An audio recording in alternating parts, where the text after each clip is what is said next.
Welcome back, everybody. I am Headwound, and this is something different. Something that hopefully will teach based on what I have learned and the way that I do things. So let's go ahead and get started. So this is going to be the process that I take in building out a new commander deck and what considerations I put into place and what guides I kind of use and what methodologies and stuff. Okay, so the first thing that I do when I look at building a new commander deck is I watch a whole bunch of YouTube videos on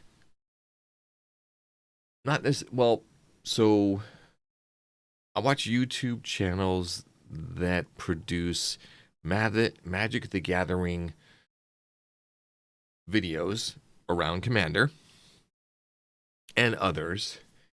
And then what I do is if I see like some legendary creature that I think, oh wow, that's kind of cool, I may look more into that creature and figure out, how do I work this into a deck? You know, what do I need to consider? Like, what do I want to do with it? So I came up with this as a commander. So it's Yannette Crypt Sovereign. Whenever Yannette Crypt Sovereign attacks, reveal the top card of your library. If that card converted mana cost is odd, you can cast it onto the battlefield without paying its mana cost. Otherwise, you draw that card. And I thought, that's freaking cool. And I looked at the commander and I'm like, it's only like 14 cents, or 50 cents, depending like where you get it from. I'm like, that is super affordable. Then when I look at it is like, okay, I want to look at who else has built a commander around this or commander deck around this legendary creature. So I have a number of resources that I'll look at. I'll look at Tapped Out. I'll look at Architect. I'll look at MTG Goldfish.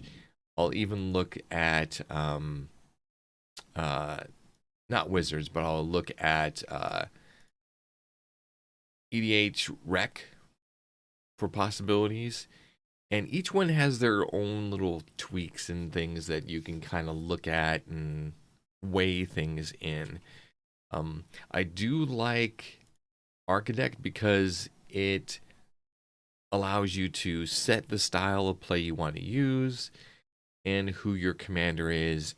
And then it just shows you decks that have been built around that character. And then what I'll commonly do is I'll look at, okay, well, how many times has something been viewed? That type of thing. So I can see like this one has been viewed 628 times. That's a lot. Then we've got a little bit less and a little bit less. I'll also look at the titles of how people titled their decks, things like this. This one is focused around Sphinxes, which is kind of cool. But then I'll also go to other sources, like I'll go to MTG Goldfish, and I'll take a look at the commanders for that. And then I'll commonly try to look for a budget deck. So when I'm in here, let's see if it loads a little bit quicker. Okay. So we have a bunch of them on the side. And let me just try this. So Yannette budget. Okay, so it didn't actually work the way I wanted it to. It may have been a different way that I did this.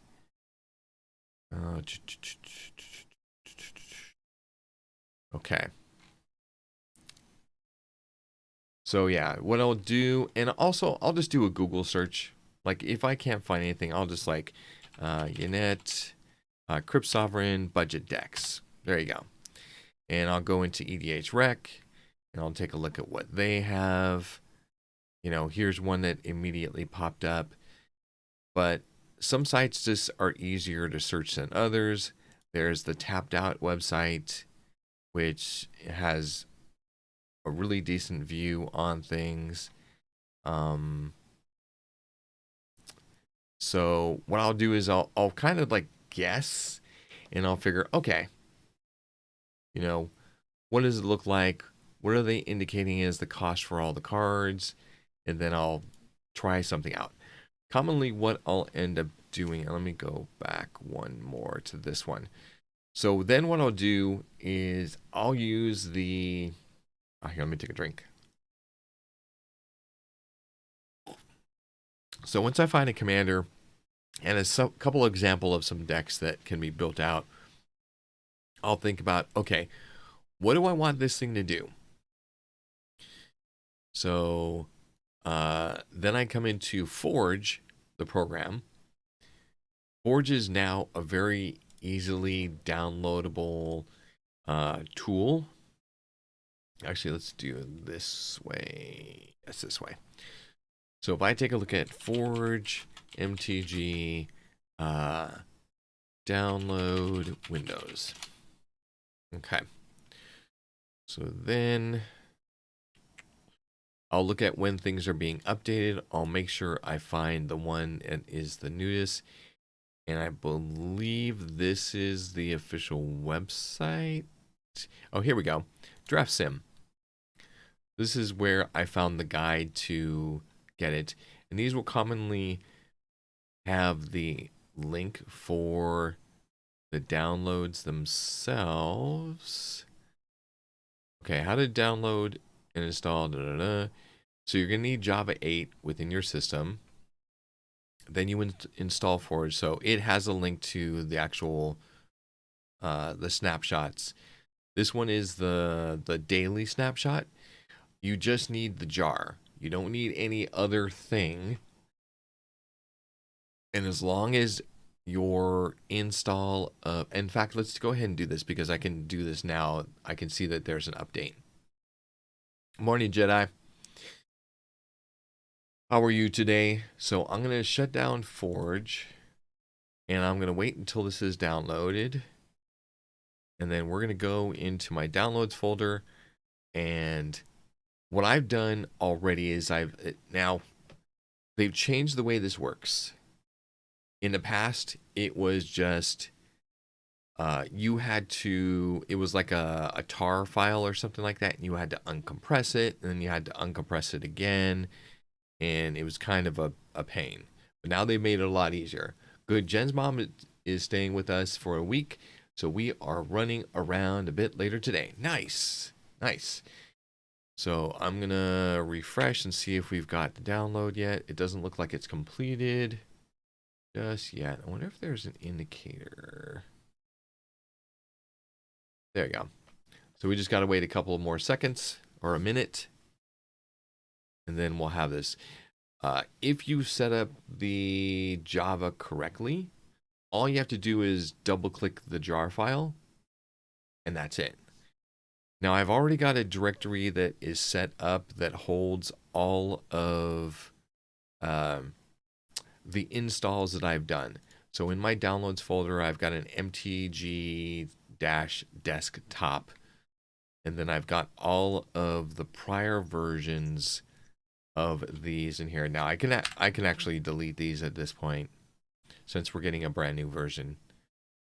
So I'll go into downloads again, and I'll take a look at, so we're still gotta wait a little bit on our progress on this, and then we'll move it over to the right folder. And while I'm here, I guess I'm going to do a little bit of cleanup too. I've got a couple of big files in here. Nothing too dramatic. Yeah, take a look at my, oh, okay, that was an early backup of some sort. Don't know why I still have it. Okay, so it's seconds away from being done. We should get a sound once it's done. Come on, hurry up. Yeah, so today my plan is to do this, and then, okay, so I'm going to go ahead and cut this So Control X, go to where I have all my installs, put this here, and then I'm going to grab the name of the directory, copy that into memory, double click my jar file.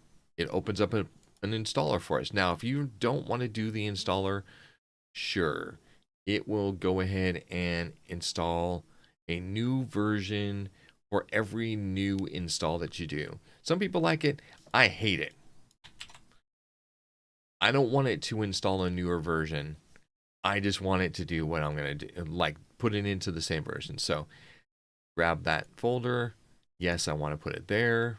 Yes, I want to complete the install. And then it updates everything. Later today, Anthony is coming over for dinner, and we are planning to play a hand so I can try out my new deck I built. Cool. I've got two decks that I've well, one is about 10 cards from being done. I've already ordered the cards. I checked the okay, so let me get to this part. So once you get it installed, you're done. You can now start it with whatever shortcut you've got, or use the shortcut that's built into the file itself. So there you go. And he is such a big Doctor Who fan. He bought 6 collector. Wow. That's impressive. I pre-ordered a collector box in March or something like that, and I'm very happy with this. Well, okay, so let me rephrase this. I'm not happy with the deck. I'm not happy with the box. I got $70 worth of value from the cards. So I got reamed. So not very happy about that. But in terms of the visuals and the content of the cards, I love them. I love them. So kind of balance that out. All right. So here is Forge. It's loaded now. What do? How do I play Commander? How do I do things in here? Well, first off, they're different. You're dropped into the constructed format area automatically. You can then choose what kind of deck style that you want to go with. So I'm going to go Commander. Now, it will probably have something like this, the pre-con decks, so that you can choose any number of pre-cons that have been created. It doesn't have Doctor Who, unfortunately. It's missing a lot of those cards. Yep. Due to all of the cards he got, I have all the Doctors but regular and TARDIS cards. Yeah, the one... So there is, like, if I were to buy a collection of something from Doctor Who, I absolutely love their lands and the little TARDIS that's on each one of these different lands. I love it. Love it. So I'd love to buy like a full set of TARDIS lands and use them in some way. Okay, so over on the right is how you select different commander decks, or your pre-constructed or your newly constructed. I am going to choose commander decks because these are decks that I have built or I have imported. Now let's talk about the importing process of a deck. In the top tab there is deck editor. Don't worry about workshop. It was something I added and I regret adding it. It's not something I ever use. Within the deck editor, there are multiple tabs. You're going to select Commander, or you can do Constructed. Constructed, I believe. No. It's just Commander. Okay. Do you want the basic land? Was that what you said? Yeah. So I am looking for.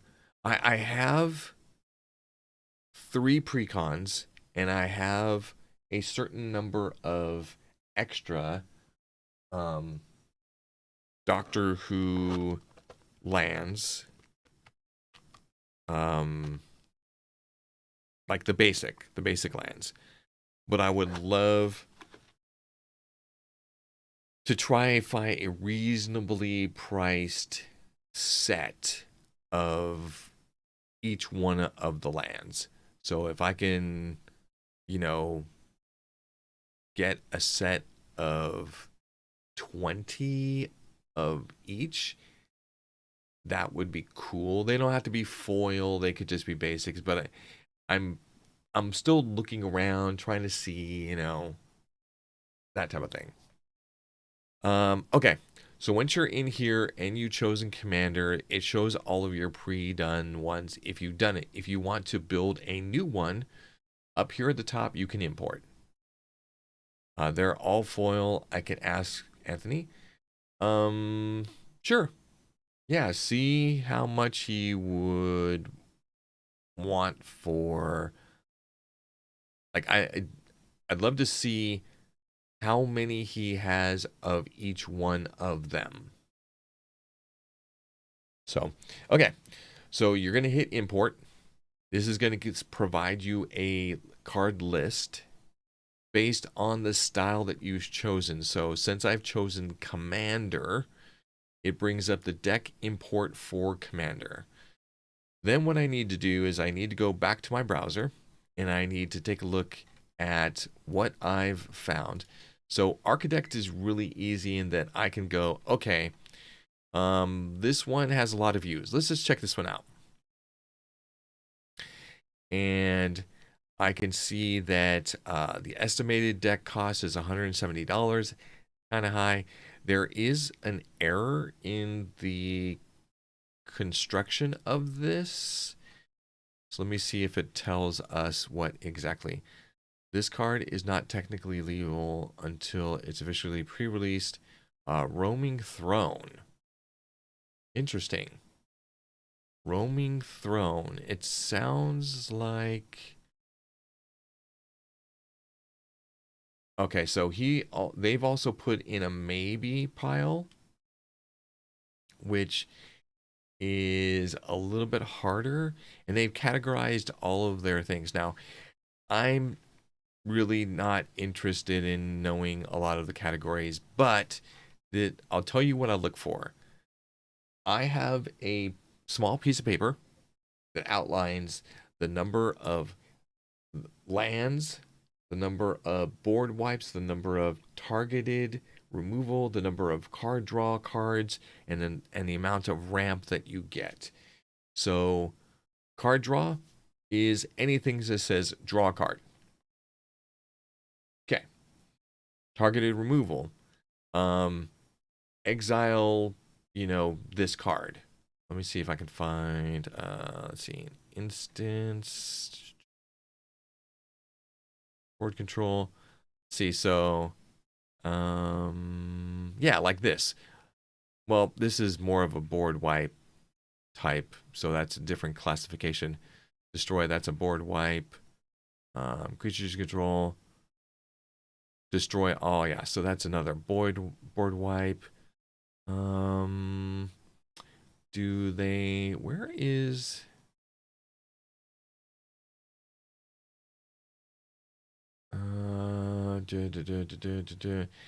Here, Swords of Plowshare. This is an individual targeted removal. Okay, so we're looking for 8 plus, like maybe 8 or 9. Even up to 10, maybe even, well, sometimes even 12. And I have a little cheat sheet I use. And then board wipes 3 to 4. So it looks like they've got 4 of them in here, which is great. That's a good balance. And then ramp is anything that is trying to accomplish what you want to accomplish. So sometimes that means in this deck where we're going to be, whenever we attack with our commander, even though it's 3 damage, we can see the top of our library, and if it is an odd mana CNC cost, we can put it on the battlefield for free. If it's not, we just draw it and put it into our hand. So what we're trying to do is we're trying to ensure that whenever we go into our attack, that our commander will be able to hit and will be able to that the next card that they pull is something that I want, which means that I need to be able to look at my cards before that attack phase.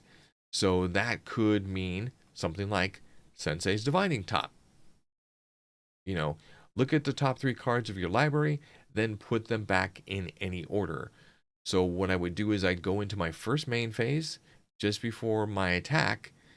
I would use Sensei's Divining Top. I'd look at the top 3 cards and I'd put them back in an order so that the very next card that is pulled is a high value CNC. So something like Breach the Multiverse, or something like Sphinx of the Second Sun. These are very high cost cards that it would be very beneficial for me to put at the top. So I do my attack, then whenever it attacks, reveal the top card of your library. Okay, so it doesn't even say when I deal combat damage. It says when it attacks. So I declare I'm attacking Jedi with Yannette. I can then look at the top card of my library, and if it's any odd CNC value, I immediately get to put it onto the battlefield. Now, unless it has haste or something like, so I've already entered combat. I've already declared my attack. So whatever card I put onto the battlefield can't attack, but it does trigger its enter the battlefield effect if it has one. So this one says, whenever it enters the battlefield, it deals damage, combat damage to a player starting with you. Each player votes on whatever. That's a little more complicated than I would want. And reveal the top 5 cards of your library. An opponent separates them into 2 piles. You give like these type of things. So I may want to look for high CNC creatures or cards that give me extra things that occur when it enters the battlefield. I like that. I like that a lot. Get Veteran. What's up, man? So that's how I look at these things. So I'll look at something like this where somebody has pre-built a deck, or this one right here, and I'll take a look at every single card and I'll determine, okay, does it align with how I want to play? Does it have an odd CNC value? Does it how many cards synergize with what I need to do in order to trigger my commander's ability? Does it have a scry ability? When something enters the battlefield, was playing Where's UK, it's finally on. It is? Oh, with bugs? Oof, oof, oof. So I'm looking at, all of these different cards from this person's version of the deck and determining, does it meet the criteria? Does it do what I want to do? How many card draws does it have? Does it align with the number that I believe I need? And then if everything kind of aligns, I'll go ahead and get a copy of it. So I'll download a text version and I'll throw it in here. And then, actually, let's do this as an example because this is pretty important too. So let's say I take this and I go here and I just, the interface for that is not the greatest. So I've downloaded it. So that means I need to go here. I need to open it, the text file, and both of these are the same. So I'm just going to delete one and open the other. I then have a text file here.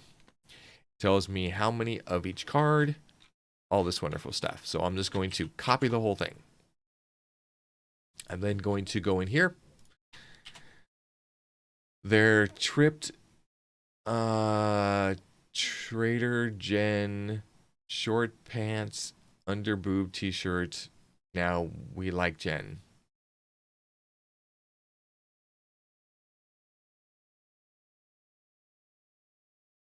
They're striped Trader Jen, short pants, under boob t-shirt. Now we like Jen. Huh? Oh. Jen. Jen. Oh, trade. Okay. They stripped Trader Jen down. Okay. Gave her short pants, under boob t-shirt. Now we like Trader Jen. Okay, I get it. Wow. So I know the commander from this list is Yannette.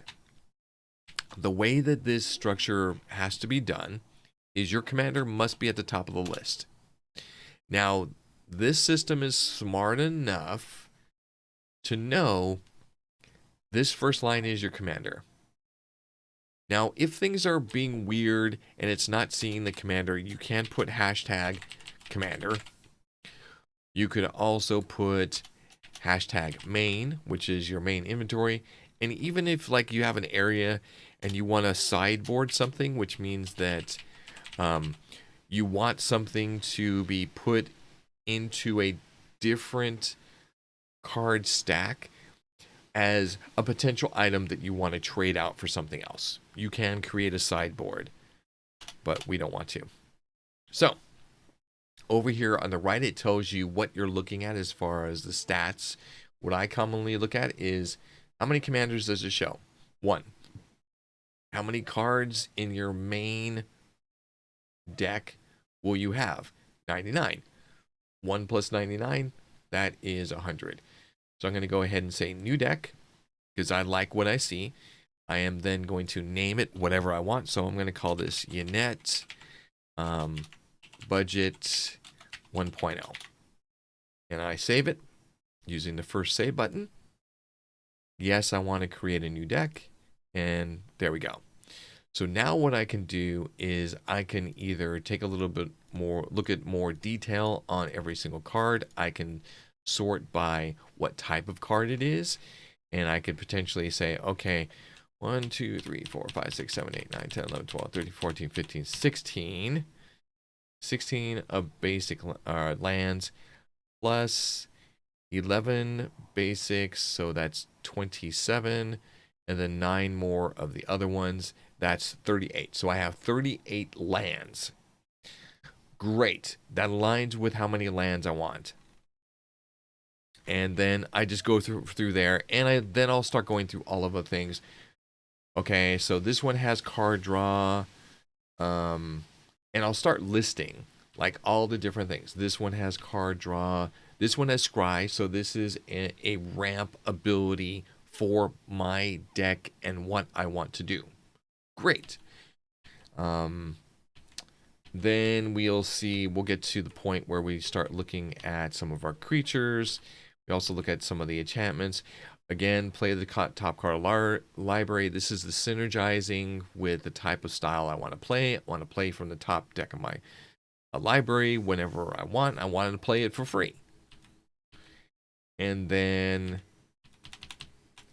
targeted removal, board wipes, all of those things in instance and sorceries to kind of add up to it. So I've already got this built out. I am going to, I think I'm using this one right now. So I'm going to delete this one. So I found 2 different versions of the pack that I am looking at. I'm looking at one budget version, and then I'm looking at another one. Now, once I get something that gives me a basic understanding of what I want to do, how I want to do it, all that stuff, and has somewhat an equalization.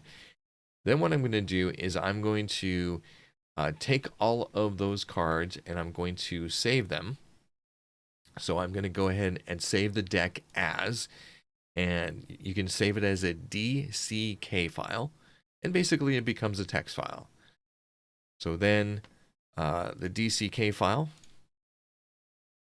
wherever you saved it. You can then open it up in whatever text editor you want. So I'm going to open it up in Notepad++. I'll bring this over here. So then what I'm going to do, I'm going to clear some information that I don't need, like what cards are what. Actually, I don't need any of this extra metadata.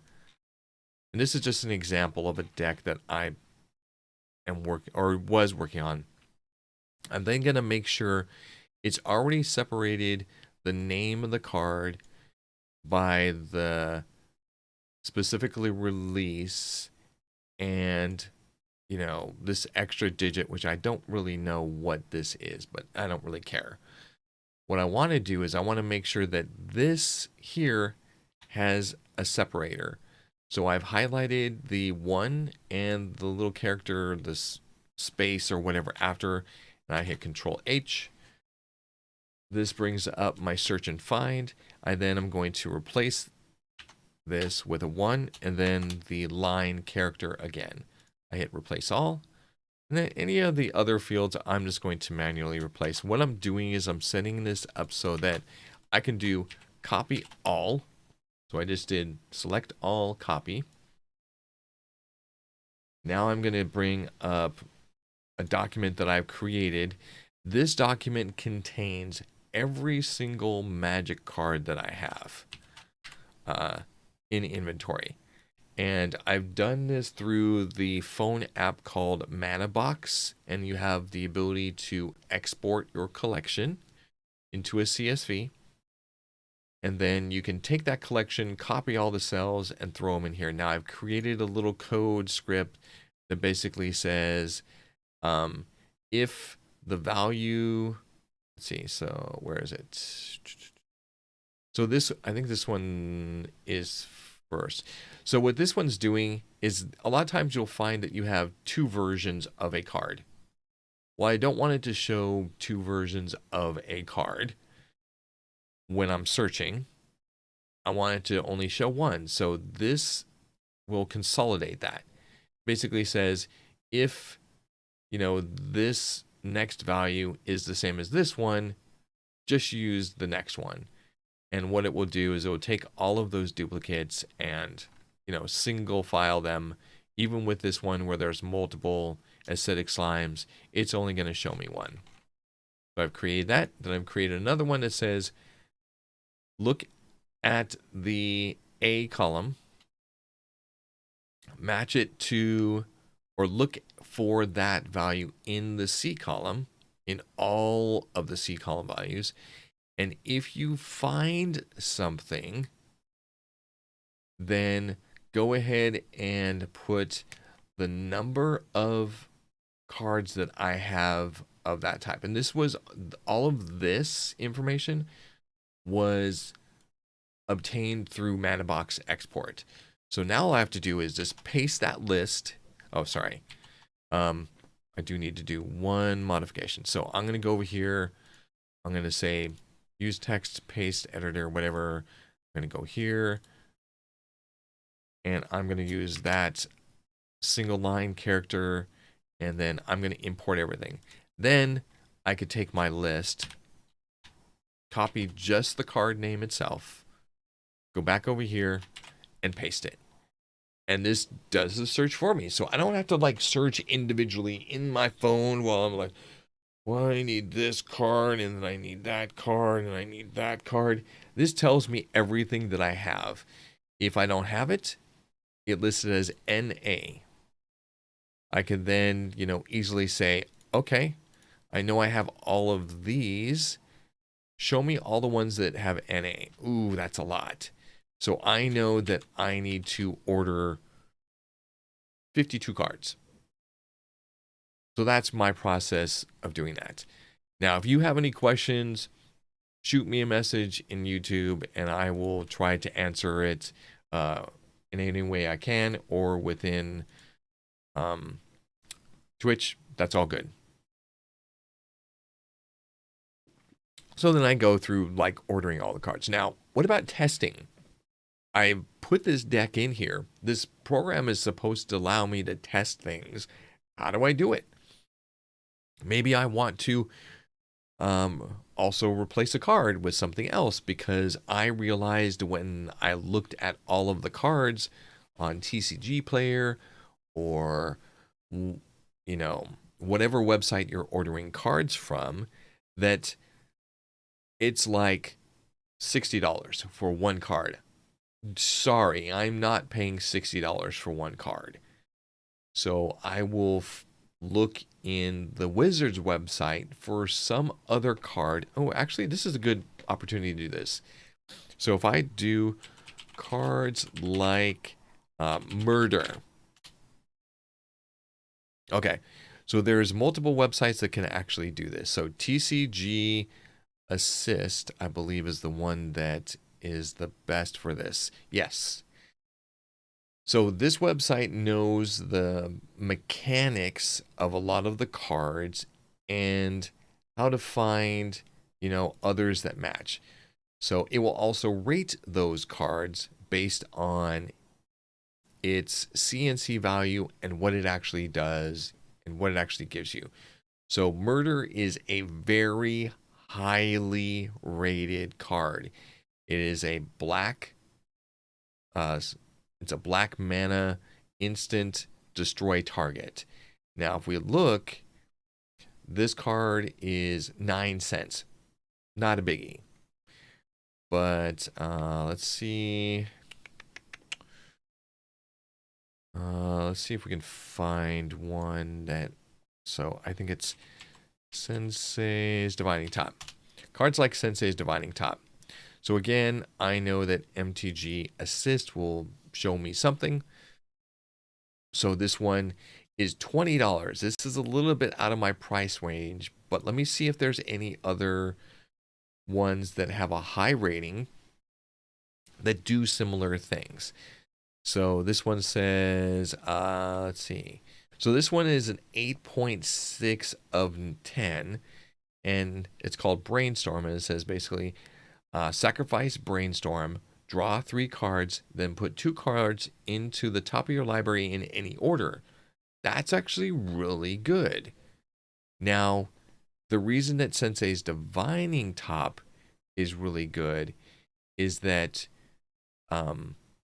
you can instantly draw a card. I mean, this actually might be better in some ways because what we're looking for is we're not looking for the ability to sacrifice the cards. We're looking at the ability of looking at the top cards and then putting it back in any order.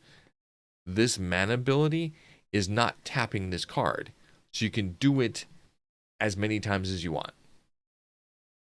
So that's really good for this deck. In fact, I think I'm going to try to put this, even though it's $20, I may want to do that. Or this one. This is actually really good. This is 9 cents. Good alternative. There looks like when it enters the battlefield, look at the top. So the thing is this is a single time effect. When it enters the battlefield, look at the top 3 cards. And it's not going to help us. Let's see. This one requires that you sacrifice the card itself. So we're looking for things that have a mana tap or some type of mana ability. Ooh, this one's not bad. I mean, in the sense that it does something like scrying. But I do actually that, I mean, it's a sacrifice ability. So Sensei's Divining Top, there's nothing like it.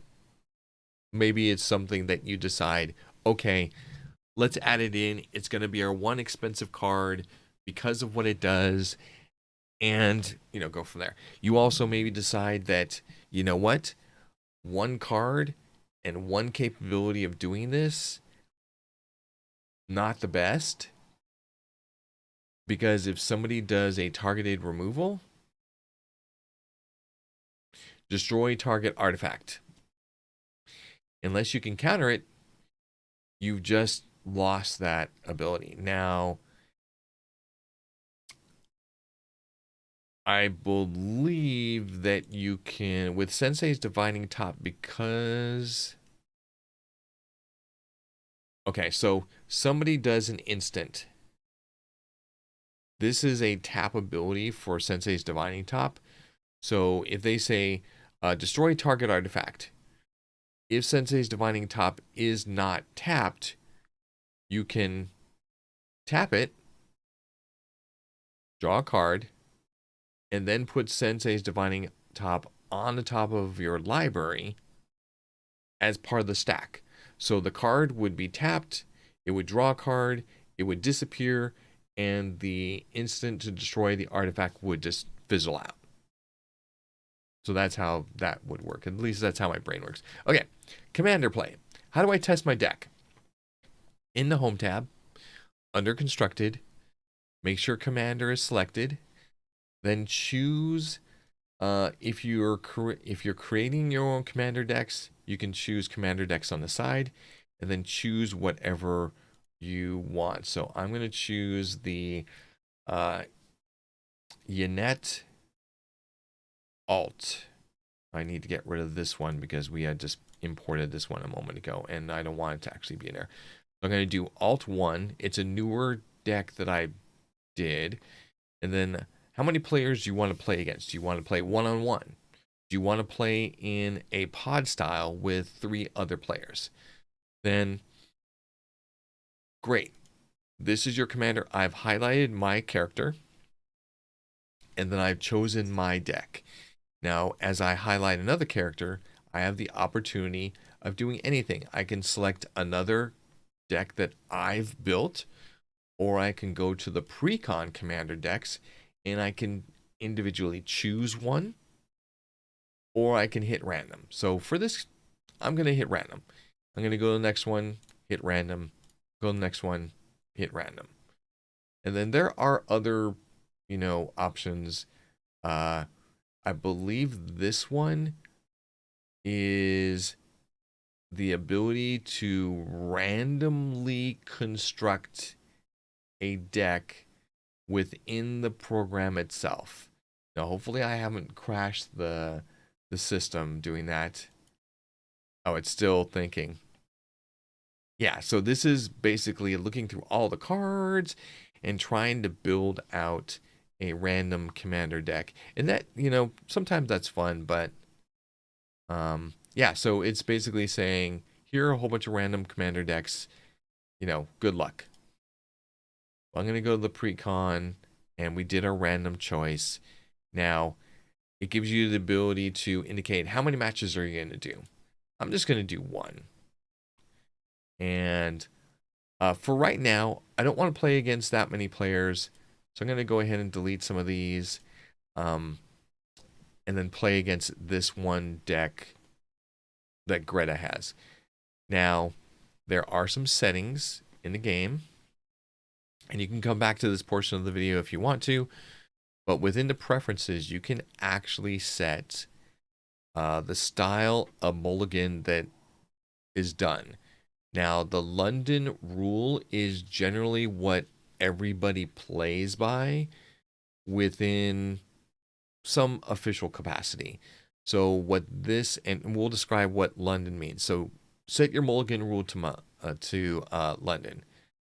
And then for the AI personality, you can do random per match, random per game, cautious AI, a default AI, experimental, or reckless.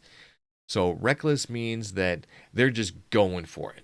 No holds back, just going for it.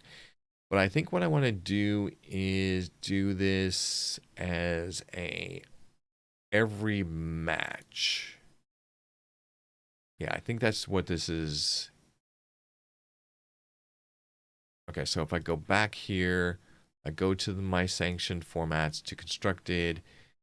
So yeah, so I'm going to do it for every match. So right now, I'm going to hit start. So the first thing it's going to tell you is that, hey, your AI component, your AI opponent, it has 3 cards that we don't know. The AI doesn't have the ability to sometimes properly use the functionality of the card. So it may not, like Beast Within. It may not know how to destroy a permanent and put a 3/3 token in its place for another card. It's not also going to be, it's going to use as best as it can the logic that the AI has for determining what card is a threat to do the beast within replacement, reaction, and destruction for. So I'm just going to say, okay. Now, let me go back to here real quick. So why did it show, that number of cards that were specifically not perfect with the AI?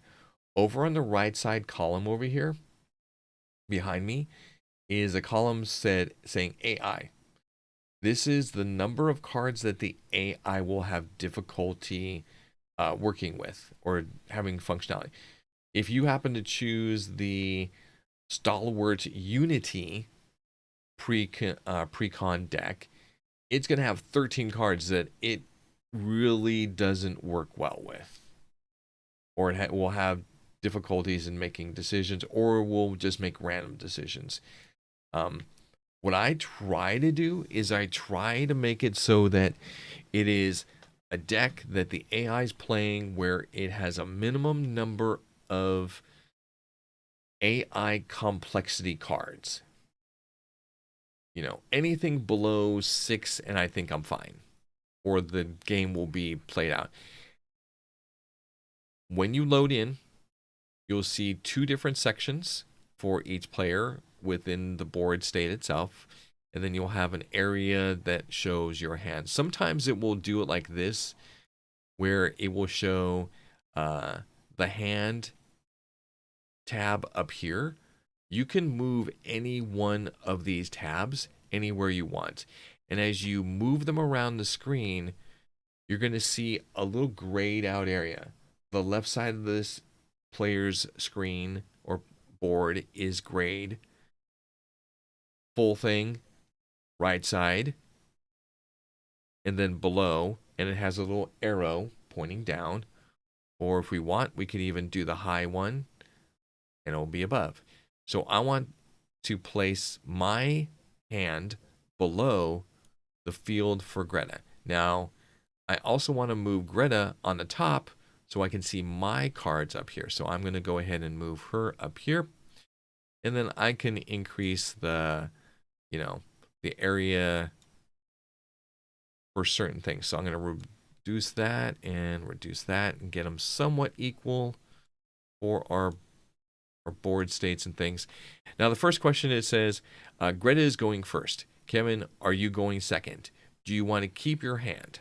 Okay. So I know within one-on-one commander play that the first player does not draw a card. Only the second player draws a card. Now, if you play against more than just one person, you can draw. Posted her in Discord. Ooh, let me see. Discord. Here we go.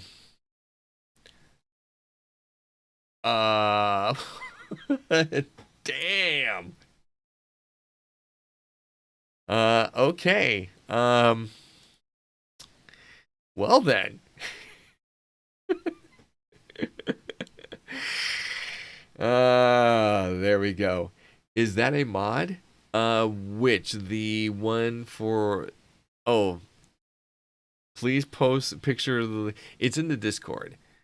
So if you go to my Discord channel, you'll be able to see there. Yep. That's funny. Okay. So it's saying, am I okay with the hand? Do I want to do mulligans? So in the London rules, the first mulligan is free. You don't have to sacrifice anything. The second mulligan, you have to choose okay, so you get to see all 7, but you have to choose one card that you're going to put back on the top of your library. So I think that's what it happens. So I'm going to just, what I do is I normally just line up all my cards based on the CMC value and what they can actually do. What you're trying to do is you're trying to find 3 to 5 lands to start with, and you're looking for something that allows you to do your thing, whatever your thing is. Now, I've got 3 lands that all come in tapped. Some gave me life, some allow me to scry. This one allows you to look at the top 3 cards of your library, then put them back in any order. That is amazing. And then this one says it's an artifact for 1. It takes 2, and then you can sacrifice it. Then you can draw 3 cards, then put 2 cards from your hand on the top of your library in any order. So if I want to kind of move things around, and then we've got the crystal ball, which is for 3, and it does 1 tap, scry 2. And then I have 2 creatures. Now, right now, I'm okay with this because what I want to do first is I want to scry 1, and I want to see if I can get a creature to be... So I'm going to keep this. I'm not going to mulligan. I just went through his turn. Oh my god, this is amazing. This is the nastiest of first turns. So, and now it's not nasty because I don't have a basic land that is not coming in untapped. So the first thing I'm going to do is play this one. This one allows me to scry against the first card. That is a future sight. Play with the top card of your library revealed. You may play lands and cast spells from the top of your library. I want this in my hand. It is a higher CNC value, but I know that this is going to help with my gameplay. So yes, I'm going to take it. So I'm going to end my turn. They played a second land. Now they're playing Swiftfoot Boots. Go into my next hand, and I'm going to move this down the line so I know that it's more expensive. I'm not there yet. So now what I'm going to do is I'm going to play Soul Ring, which is going to take 1 mana. Then I'm going to play the Brainstorm, which will take 1 of the Soul Ring's mana and float 1, which I can't do anything with. But what I want to do is I want to take a look at the next set of cards so I can line up what's going to be played next. My commander is 3 colors and 2 colorless. So this gives me a chance of playing the colorless. Hey, oh Jesus. With Prime. It's a free sub. That was my sound breaking Time to stretch. Up. Hey, Lily, thank you so much for the 67 months. Much appreciated. Much appreciated. And good stretch time. That is good stretch. I went to the gym this morning. I'm still a little bit sore. Let's get going. All right, so my next move is going to be looking at the top 3 cards of my library and putting them back in any order. Now, what I want to do is I want to make sure... Okay, so this is going to give me 2 colors and the Soul Ring and the sacrifice and draw 3 cards and then put 2 things back. So I just want to think about, like, how is this going to work? And Lily, how are you doing this weekend? How is your Saturday going so far? So I need to look at 3,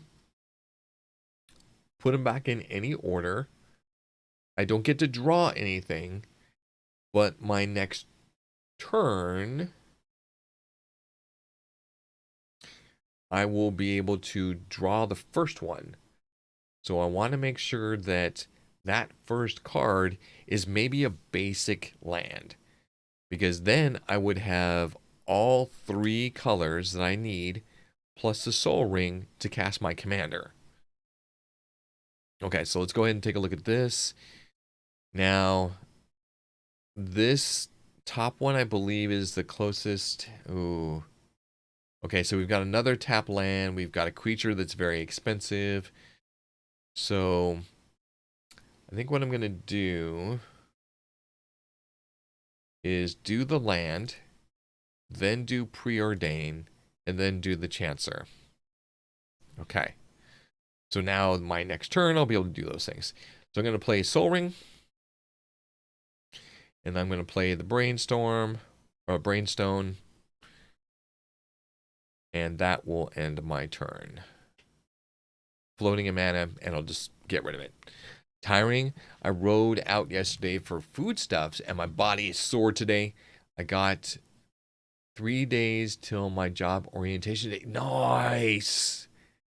So, this is the first time I've heard about the new job. What is the job that you're taking on? Okay, so let's go ahead and pass my turn. So they didn't have any land to play, and they didn't have any cards that they could actually play. So what I want to do now is I'm going to play this one because I can gain a life. And I think that's cool. Hey, Hal Jordan, what's up, man? Kitty was very concerned about that. She heard that. So I got 2 colors, and I've got 2 colorless. Now I can do this to draw the next set of cards, but I don't think I will. I think what I'm going to do is I'm going to play this one. So for 3 mana, and so I'll do Soul Ring and this one. Now you can have it auto play the mana, or you can tap it yourself, whatever you need. We've already scryed once, or we've scryed, so we don't need to do this one. Let's go ahead and move to the end of turn and pass. Okay, so they are playing their commander. At the beginning of combat on your turn, put a +1/+1 counter. Okay. Yoicks. Thank goodness it doesn't have haste. All right, so we drew our second card, which we knew what it was. I'm going to play our tap land. Back of retail, doing shipping intake stuff like get products from pallets, sort out what goes where, and put price tags. Oh, that's cool. I did that for Lowe's for a number of years, and let's just say, so I did offloading of the truck, overhead storage using a forklift, and lifting and moving all kinds of stuff, and then putting things out where they need to go, and then adding the price tags and shifting things around. So I've done it. It was probably one of the most, not taxing, but the one where I probably gained the most muscle from a job that was that, like doing that. So that was kind of cool. It was good. I enjoyed it to a point. Occasionally on the sales floor to put products on. Cool. All right, so let's go ahead and do this. We're going to scry a card. Now, this is the next card that's going to come up. I don't want this card to be the next one to come up because it's going to be my draw card for my next turn. I'm going to put it in the end. We'll hope for something better. So for right now, we are going to play our commander.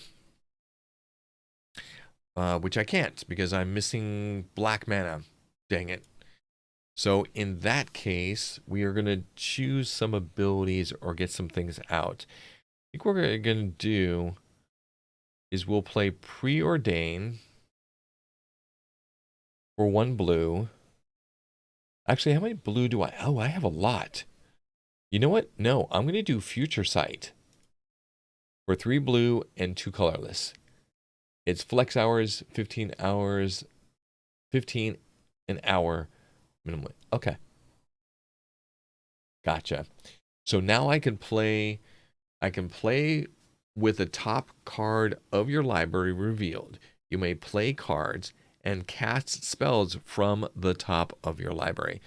So I don't think it initiates it. Okay, it does.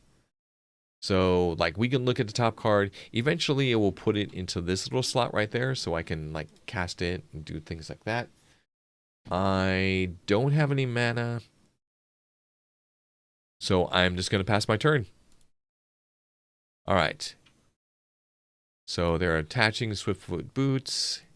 They're beginning combat. And they're swinging at me for 2 with commander damage. Ouchies. All right, next, I have an instant. I can return target multicolored permanent with mana cost. Da, da, da, da. So I think what I need to do is I need to draw some cards. I need to get that black mana since I don't have... Oh, wait a minute. No, I have it. I can cast my commander. And I can also look at the top card. Okay. I don't want this to... Oh, wait. No, I can't attack with my commander, but I can at least put them out. So let's first off put out my commander. I do have a blue mana that I haven't used yet. So I can do this. I need to... Okay, so let's do this. We're going to scry 2, which means look at the top 2 cards in my library. And I can put this one at the bottom. So at my main phase of my next... Oh, no. I can draw this right now. That's right. So I've rearranged. Now I can play a land. Beautiful. I can also set up my next move by spending 1 mana, tapping, scrying 2 cards. So I don't want this to be the first card I play next turn. I want a land that's going to be the first one. Plus, if I draw a card on my draw step, I would draw this one, and then I would play into when I attack with my commander, I'll play into this. I don't want that. I'm going to put that at the end, leave the mana at the start. I then am going to pass my turn because I have no other move I can do. All right. So they're going to do some more shenanigans. They're going to pass their turn. After playing something, I'm going to play the island. This is perfect. I can actually attack and then draw into this for free for my move. So let's go ahead and go into the attack phase. Play this. I can then reveal the card and play it immediately. So now this is all during my attack. This is not even in a declaration of anything else. Ooh. Ah, fine. Destroy all creatures. That was a mistake on my part. That's okay. Okay, so they casted another thing, and they're immediately going in and attacking me again. Jerk. All right. Let's play my commander again. Let's see what it... Okay, I can play this for free. Then play my commander. Boy, that was a mistake. That was a hefty mistake. One I'm going to have to learn about. Return target multicolored permanents with mana cost or less from your graveyard to the battlefield. Multicolored permanent. Don't have one. That's 3. This is an incredible lot of mana. We have 1, 2. We have 2. But we could do this. Okay, let's do this. Let's pay 2, sacrifice it, draw 3 cards, and then put 2 cards back. So I'm going to put this one and this one. Okay. Now I have mana that I can actually play with next turn. So I'm going to just pass my turn. They're attacking again. Wow, that's 5. Oof. At least it's not commander damage. But now their commander's out. And more creatures. Holy moly. That's crazy and scary. All right, so blue. We can look at the top card. That's perfect. we can actually attack and then play this card for free. So when it deals combat damage, when it enters the battlefield, you may reveal the okay, at the beginning of your upkeep, scry 1. That's actually good. Well, actually, no. Well, scry will allow us to remove something. Okay, so let's go into combat. Let's attack with my commander. I'm going to play the Brilliance. Okay, so we're going to exile the top 5 cards of the library and then separate all the cards into 2 piles. So they separated, and now I get to choose which ones I get to keep. So for your library, scry 1, and a Dream Cache. I think I'm going to take this pile of 3. And then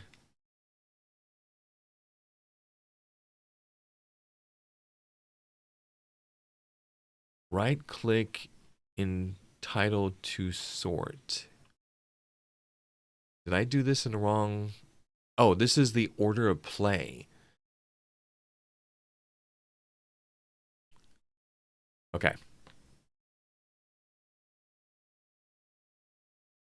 Okay, so maybe I did that wrong. Would you like to put the cards on the top of your library? Yes. Okay, 2 cards go. So I am going to put... We're still in the declared attack, so we've already played our free card.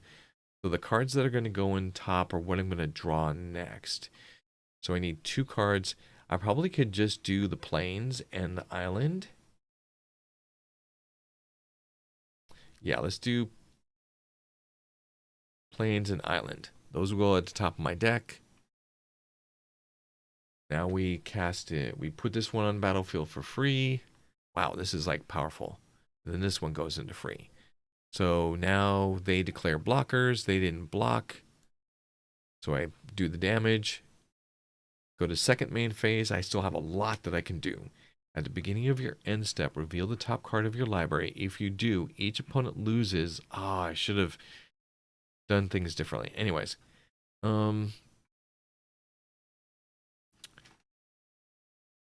deals combat damage to player. Choose a card from your hand. The player guesses whether the card's converted mana cost is greater than 4. If the player guesses wrong, you can cast it.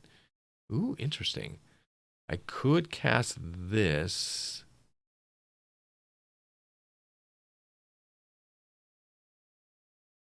Or wait and hold the mana.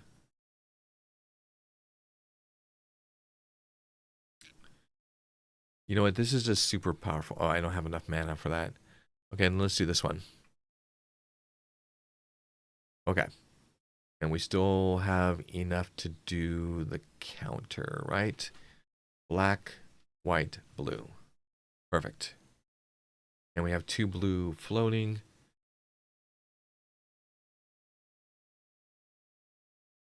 I could do the scry ability to look at the top 2. Actually, I already know what the top 2 are. They're 2 lands. Okay, end turn.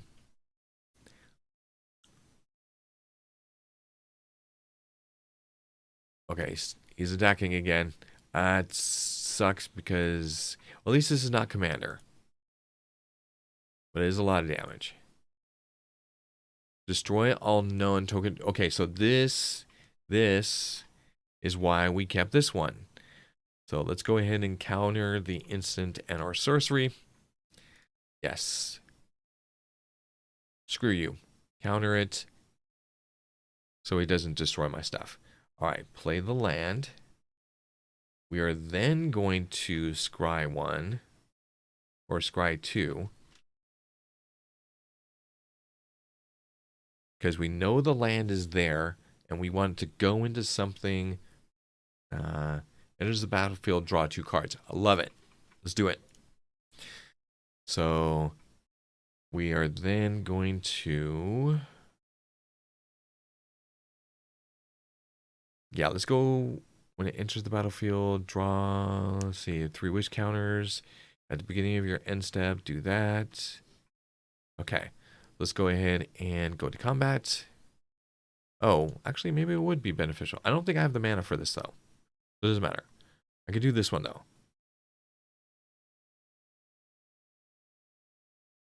Yeah, let's do this one.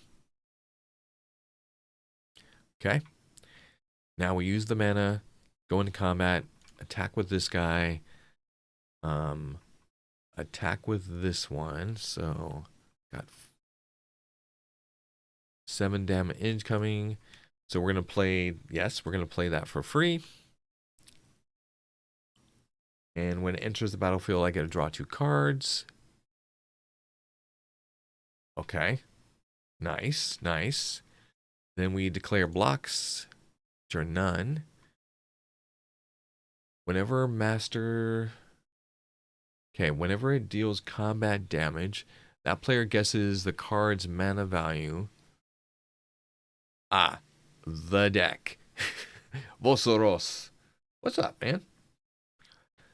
Ah, that player guesses whether the card's mana value...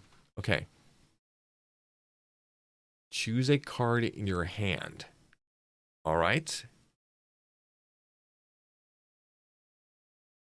That player guesses whether the card's mana value is greater than 4.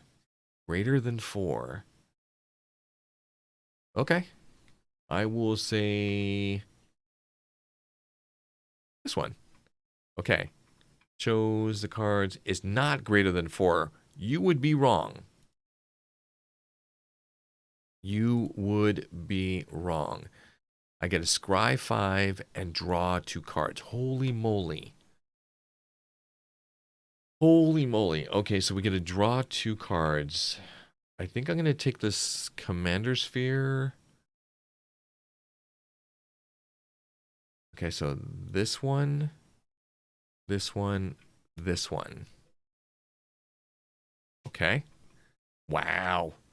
All right, so I can play the Obelisk, which will give me black mana, which I need. So play the Obelisk. Oh, I can play both. Okay, yeah, let's play both. Sweet. All right. And then we can end our turn. Yeah, damn blue shenanigans. True. True.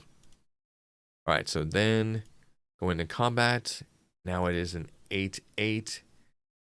Do I just chump block? Oh, it has flying. Oof.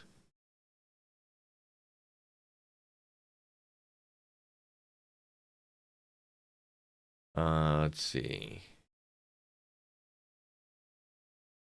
Doesn't have trample, so we can block it. Oh, why am I not able to block? Oh, because I'm not in that phase. Declare blocks. Yes, we're gonna block it because that's a lot of damage. All right, so that creature is dead. We need a board wipe. Oh my god! I am taking notes so I can be ready when you play this deck. Oh my god. We need a board wipe. This is like a little bit out of control. Okay, so we've got a counter spell coming in. I'm actually okay with that. Play a land for turn. I'm going to play... Let's see, so they have forests and plains. I don't like that. Yeah. Are you going to red rapid fire them? No. So I'm going to play a blue. And then I can reveal... Okay, so at the beginning of your end step... Okay, this one's pretty cool. But what do we have here? Oh, that's great. Enters the battlefield. For each opponent, you may cast an instance or sorcery from that player's graveyard. What do you got? Search your library for that many basic lands where X is the number of different powers each creature you control. Oh, there's only 3. That's not bad. Put these cards on the battlefield tapped. Destroy all non-token creatures. Non-token creatures. I mean, basically, that's a board wipe. Will I be okay with that? I think we do.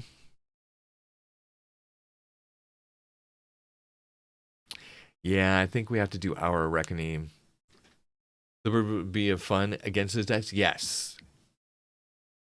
Yeah, non-token creatures, exactly. Okay. So the answer is yes, I want to do this.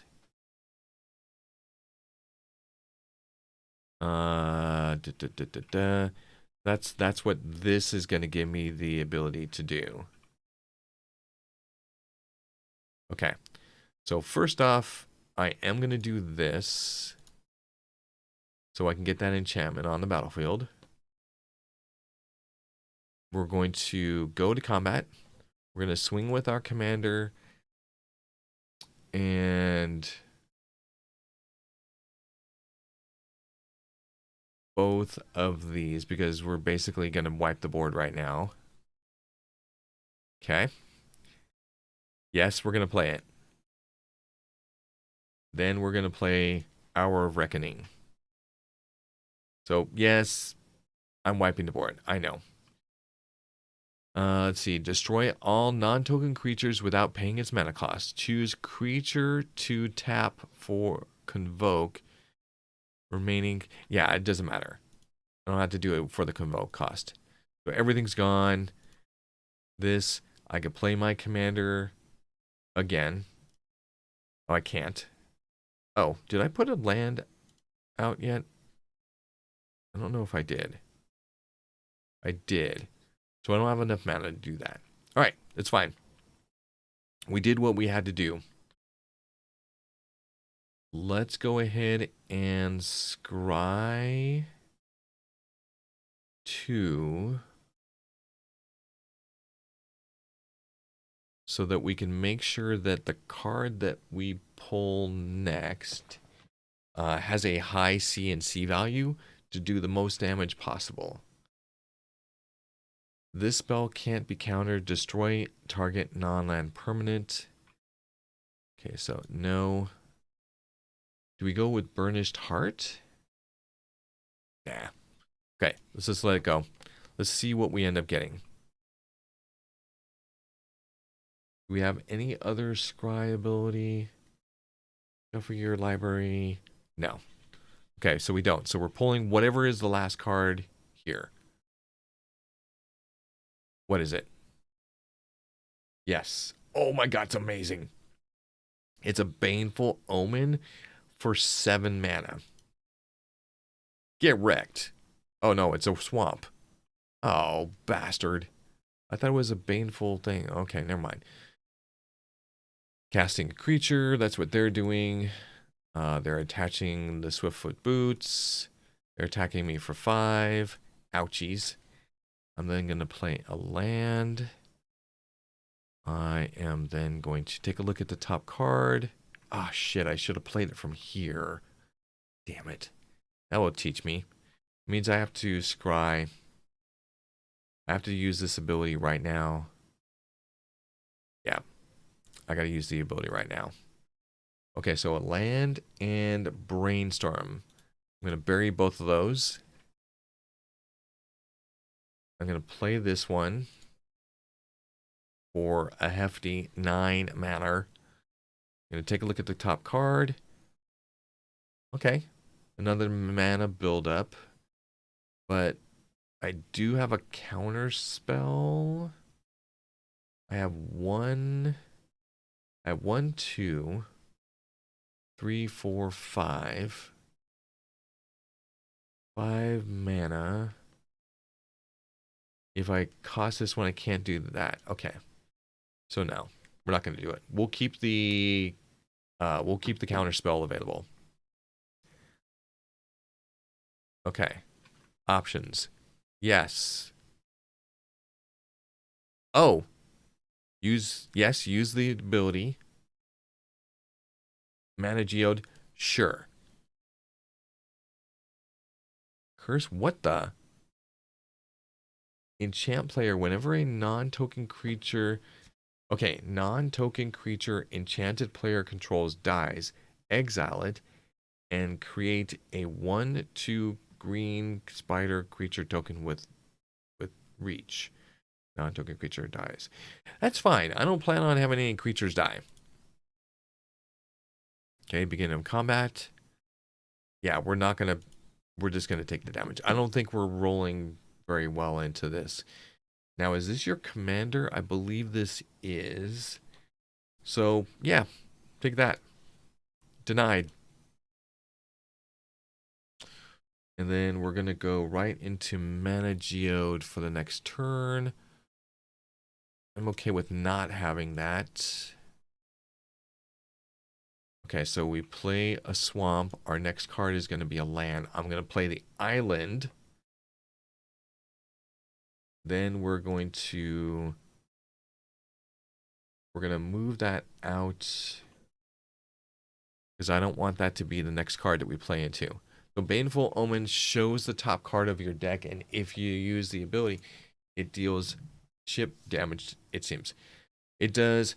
So it says, at the beginning of your end step, you may reveal the top card of your library. If you do, each opponent loses life equal to the card's CNC value. So that's good. All right, so let's scry the first two. I want to get rid of this one. Perfect. Now we'll go into combat. Well, I guess I could do this. Yeah, let's go ahead and do this. So I could use up the mana that we have floating.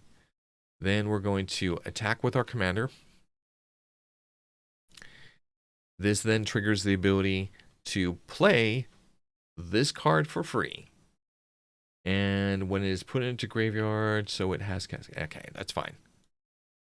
Yes. So we get to play that for free. Okay. So look at the top cards of your library. Do you want to play Seer? Sun Lanterns? Sure. I don't even know what's... Oh, that's right. Okay, so declare blocker. So we actually gained 2 things onto the battlefield. The Enigmatic and the Seer Lantern for scry ability and mana. For free. All right, second main. See, do we have anything here? I've already played a land for turn. So I've already only have lands.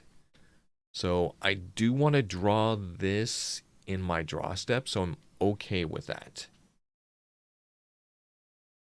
Do we have any card draw ability? Be right back. Right on. Oh, actually, I don't want that to be there because that's the card that will be shown and we don't want it. So we need to replace that with something else. So let's go ahead and use the Seer's Lantern scry ability. Okay. And we want to move that out of that spot. Now let's see what's next. Okay. So they're going to take 3 damage next. I'm off. Hey, Jedi. Enjoy your day, man. Enjoy your day. Don't have any additional scry, so we're just going to go to end of turn. Yes, we're going to do the optional thing. Yes, we're going to make them take 3 damage. All right, here we go. He completely skipped everything. And it's still is a dang thing. Okay, so let's go ahead and take a look what he is here. It's an island. Thank you. And we got another island immediately following. So I am going to scry for 1. We're going to move the island out of place. Oh, that's going to be good. The next card is 7. If this spell was cast from your hand, otherwise, put Approach of the Sun into its owner's library, 7th from the top, and you gain 7 life. Okay. Do we even want that? I guess that's fine. So we'll gain some life. Go to combat. Target player discards 2 cards. They don't have any cards. So we could draw 2 cards after this. Okay, so let's... Yeah, fine. I'll float. I'll get rid of it. Declare my attack. Okay. Okay.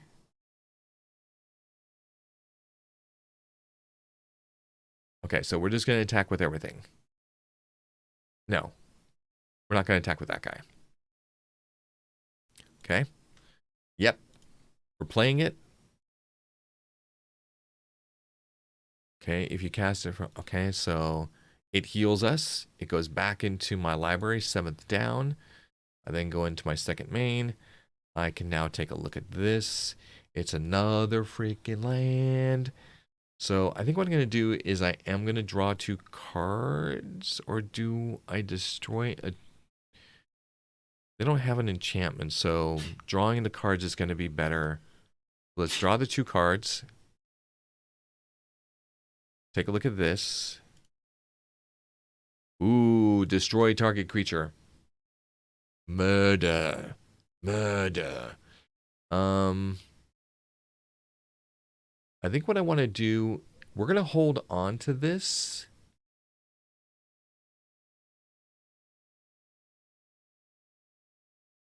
Do we have a draw? Sacrifice and draw. Yeah, I think we need to. Yeah, because I want to have that in my hand. Okay, so we're going to sacrifice, draw a card. Murder in my hand. So what is this? A land. Okay, so I'm going to scry out of that land.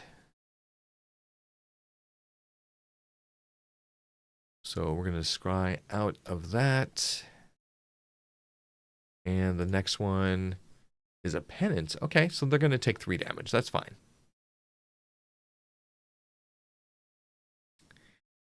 And do we have 2 black? Oh boy.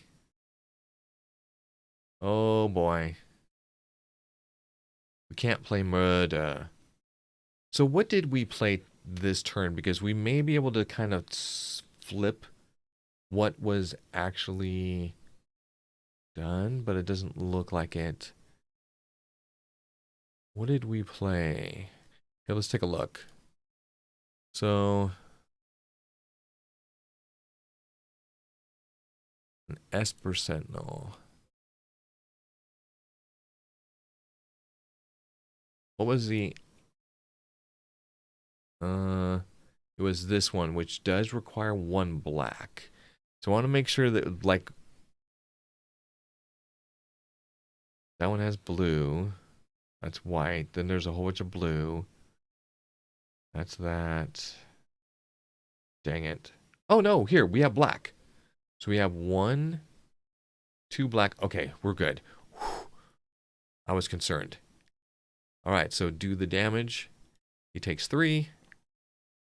Now he is casting... Actually, that's fine. He can cast whatever he wants. But what I want to do is kill... Yeah. So this guy, he's going to die. So we are going to... He declares his attacks. I'm going to declare this. And I'm going to murder that card. So the attack fizzles. Oh, that's interesting. Why did he do that? Damn, that's a lot of damage. Holy moly. So block this one. Block that one? Holy moly. That's a lot of damage. Okay, we're still alive. Where the hell did those come from? Choose a card from your hand and put the card on the top of your library. Prevent all damage from black or red. All right, let's see what we have. So we've got, look at the top 3 cards of your library. Look at the top 3 cards of target player's library, then put them back in any order. You may have them, that player shuffle, draw a card at the beginning of your next upkeep. Okay, so let's play this. Choose a player. Look at the top 3 cards of the target player. Oh, I could target myself. And then put them back in any order. Draw a card at the beginning of your next upkeep. Me. Okay. Look at the top 3 cards. Okay. Put them back in any order. Holy moly, that's, oh my god. When you cast this spell, you may return target card from your graveyard to the battlefield. Holy cow. And I always forget the order. Closest to the top. Okay. So this one has to be closest to the top. Then this one. But I'm going to draw a card right now. Oh boy. Well, okay. Closest to the top.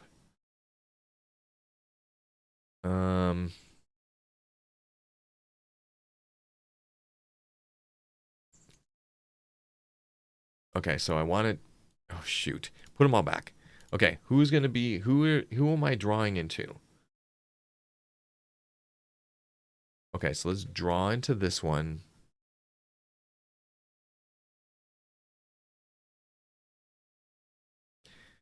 Then the next one will be this one.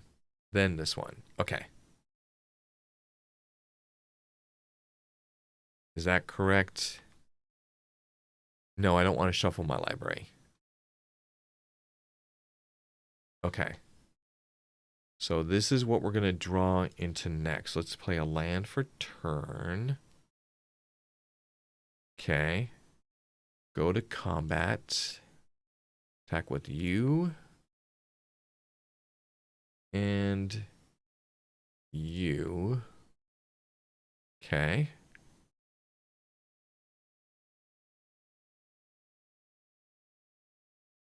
All right. Perfect. Yes, we're going to play it. Okay, so it wasn't exactly what I thought. I thought I was going to draw a card and then do it, but that's fine. I'll look at the top. Okay. Approach. Wait. Approach of the second. Oh, yeah. Okay, yeah. We do want to play this. If the spell was cast from the hand. Okay, so it's going to go 7 down. This resolves. It goes on the battlefield. Okay, the next one is this. Which is I mean, we'll go ahead and keep it there because that's how much damage it's going to do to the player next. The card on the top of your library, prevent all damage from black and red. We are going to lose this card. I'm okay with that. Whenever a non-token creature enters the battlefield, control dies, exile it. Okay, so they're going to create that stupid thing. Just put it in the graveyard from the battlefield, put it into your library 3rd from the top. Totally fine. Now, let's just make sure. Yes. Okay.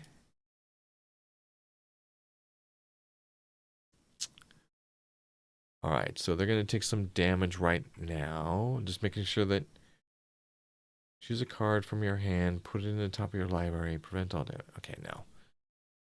Okay. Yes. Yes. Dang, we almost killed him. We almost killed him. Let's put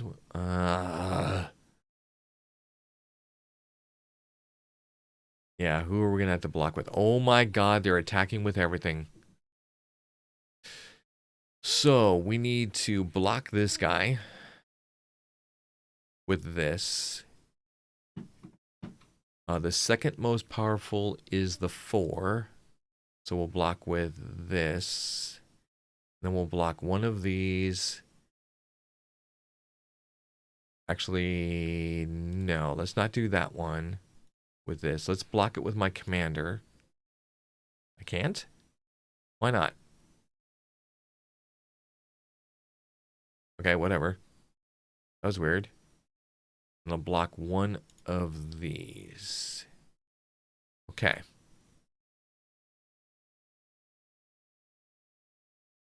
So we're going to take 2. We have 1 health. Holy cow. Holy cow.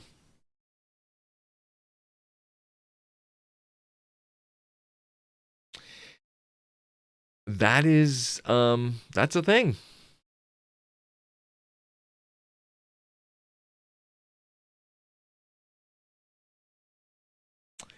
I think we're going to gain 1 life. So we're at 2. We're both at 2. This is like the scariest. Oh, hey, I could. Oh. Okay, so we're going to have to scry out of that. Yeah. We've got to scry out of this. So scry 1. Oh, wait, no, let's use the other one. This one. Scry 2. Okay. Oh, there we go. That's what we want. Oh, what is this ability? When it enters the battlefield, for each opponent, you may put up to 1 target creature card from a player's graveyard onto the battlefield under your control. For each opponent. Okay. That's fine. I may cast an instance or sorcery from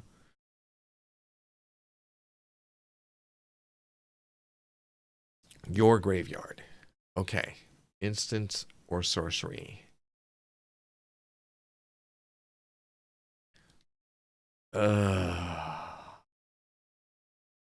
Oof.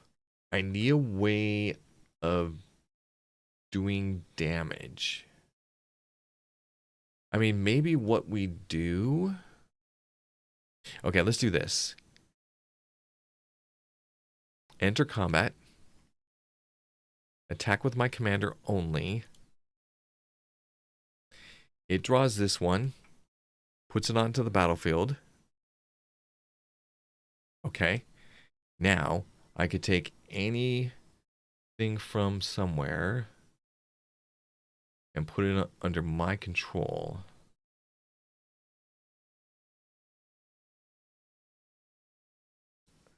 Ooh, do they have a specific, do they all have, are they all spirits? No. Oh my god, there's way too many creature types in that person's stuff. Okay. Enters the battlefield with X +1/+1 counters, where X is the number of other creatures on the battlefield. Holy moly, that's a lot. When it enters the battlefield, you may return a target card from the graveyard to your hand. Not going to help. So choose a creature of the least toughness. Okay. Okay, that's not going to work. That's not going to work.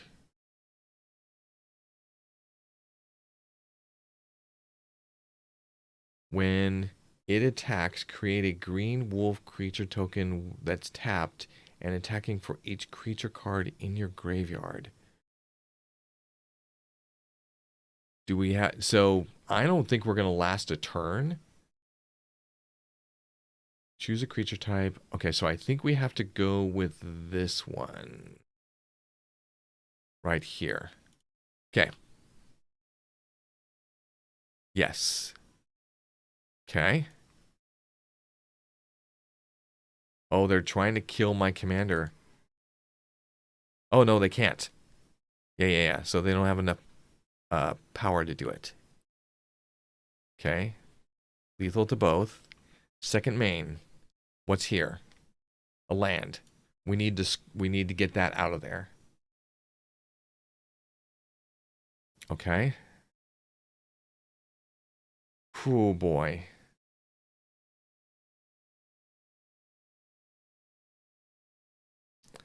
Okay. Scry. Oh boy. Okay, so we're gonna put it at the back. Let's hope it works. Damn it. It's a land. Oh no.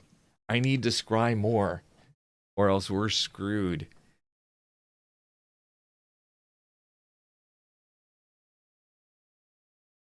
Look at the top X cards of your library. Put them back in any order.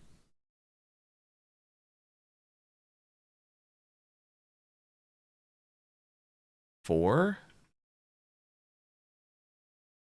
4 mana? Okay, so that's the top. Oh god. Okay, so what's gonna come first? So this one comes first. That's second. That's third. That's fourth. Please be the correct thing. Okay, we did it. We did it. We're good. We killed him. In fact, I don't even want to do anything. I just want to do this. He dead. Holy cow. Okay, so that was incredibly long in that process. A very hard battle. Now, let's say there's something that I don't like about this deck. Like, let's say I think it would be beneficial for me to include another card and replace a card that I have with this new card that I want to put in here. So I'm going to take a look. First off, what I want to do is I want to put in the card that I want. So I want Sensei's, Sensei's Divining Top. And I don't know which version, it doesn't matter, but I'm going to add it to a sideboard. And a sideboard is an area of your deck's configuration where you can look and see alternate cards that you want to put into play. And this will allow me to work this out a little bit better. So, Azorius Locket, draw 2 cards for 4 mana.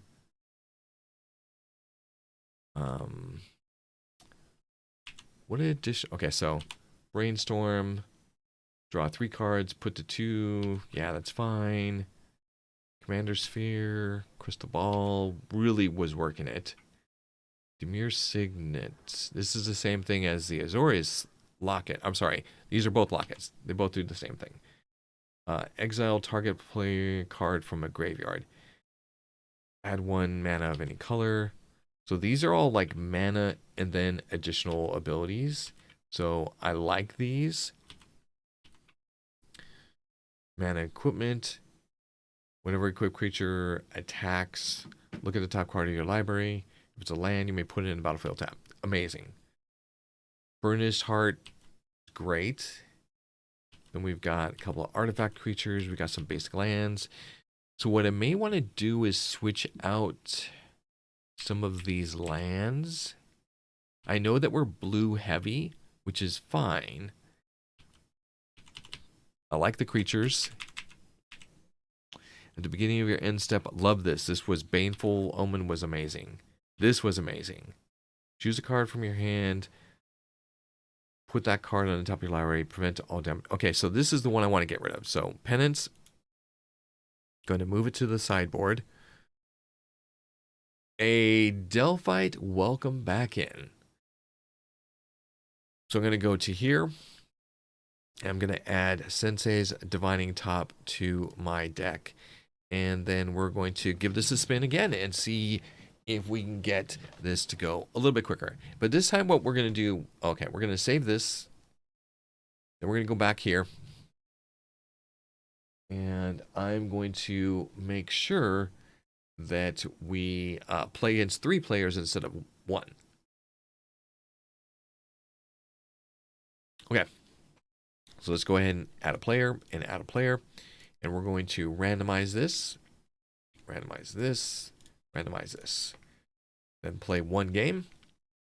Now, I'm going to acknowledge all of that. Now we're going to put these in, we'll put these in the order in just a second. Delphite, welcome back. How are you doing today? How was your weekend? So we've got a 1, we've got 3 manas, we've got some very expensive cards. So I'm going to say no. I don't want to keep this. Even if we have 3 cards, we have no kind of progression synergy, and these are so expensive that, yeah, it will take forever for us to get there. So we're going to mulligan this one for free. Holy moly. This is extremely expensive stuff. So I'm actually going to mulligan this one. Okay, so brainstorm. And again, very expensive. Oof. I'm going to mulligan this one. We may be mulligan ourselves out of this. Like 1 land. No, we're mulliganing. Again. All right, so Evolving Wilds, a brainstorm, an island. So we may be doing a reset. We got a destroy. We've got a lantern. We've got a counterspell. Draw 3 cards and put 2 of them in the top of your library in any order. So we can go like this. So we can island to brainstorm, which draws us 3 additional cards. And then we can play for the second turn this and sack it and go look for a land, which will basically be it's like having a tap land. And then play this one. So I'm okay with this. So we're going to get rid of 3 cards, all 3 of these.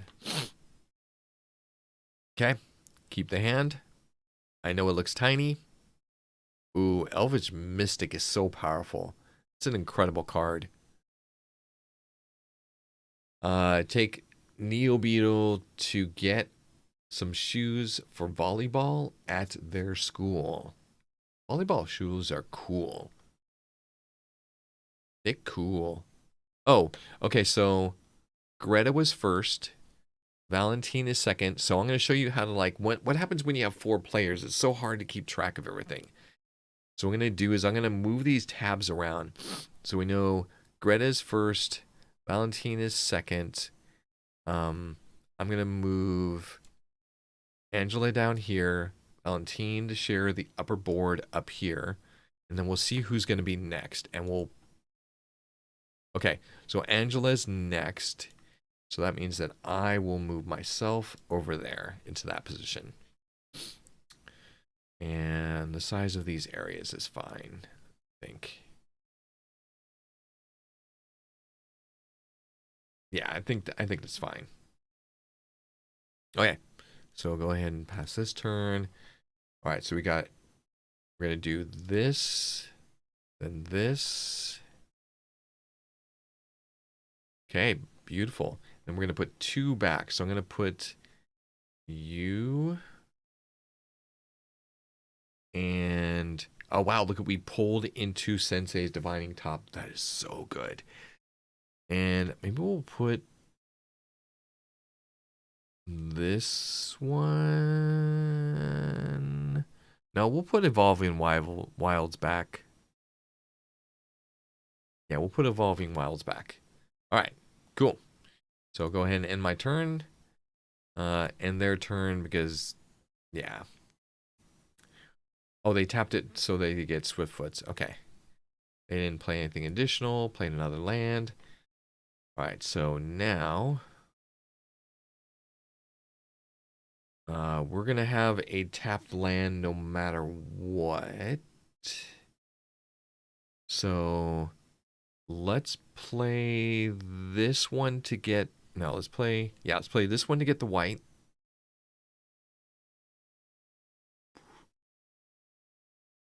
Okay, so we can scry 1. It is going to be yikes. I'm going to put that at the bottom because I don't want to pull that next. Look at the top 3 cards of your library. Draw a card, then put the Divining Top on the top of your owner's library. We have 1 mana to spend, so we're going to spend it to do this. And now we just have to remember, if anybody targets this, we can tap it, draw a card, and then put Sensei's Divining Top on the top of our library. All right, let's go ahead and end the turn. Okay, they've got another. Wow, this is like an elf deck. They've got an equipment that they put out. They've got an enchantment. I am going to put out. Oh, shoot. This is where things get a little bit iffy. Okay. So maybe we just we do this. Yeah, so use. Well, actually, I could do the Mana Geo. Yeah, let's do this. So play the planes, play the Mana Geo. This will give us a mana. Then we can look at the top card of our library and put them back in. Okay. So mortify, obscure, negate.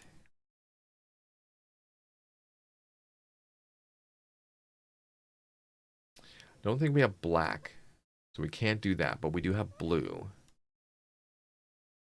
And this is kind of suck because, well, no, this one does say 1 mana of any color. So we do have all of our colors. So we could do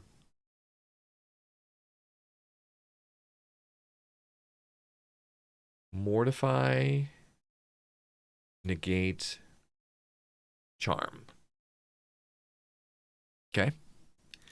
And then we get to scry 1. Now, evolving wilds. Wait a minute, which one is this? No, this is mortify.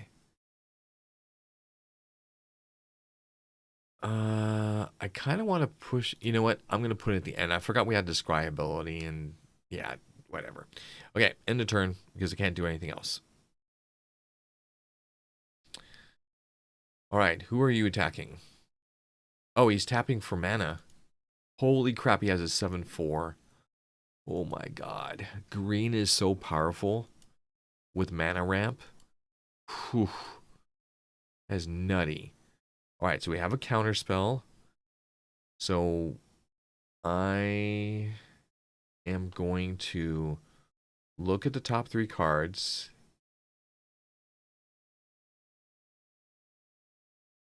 For 1, and we'll use white. No, yeah, we'll use white. And then put them back in any order. So command power will be good. So let's put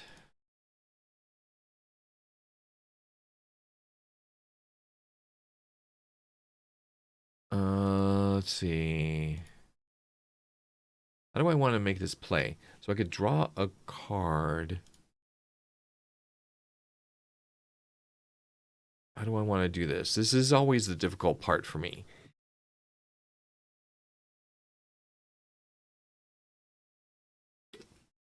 We have the counter spell.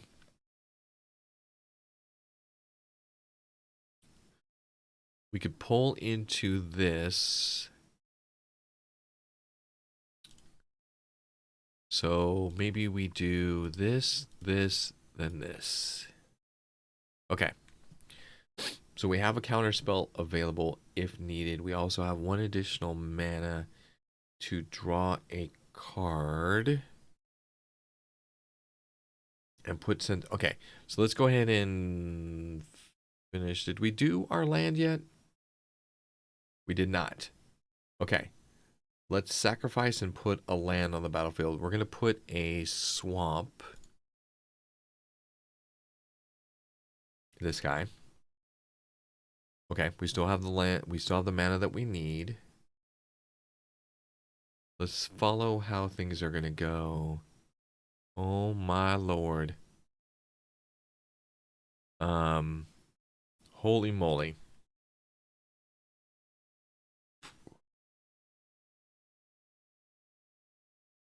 This is scary.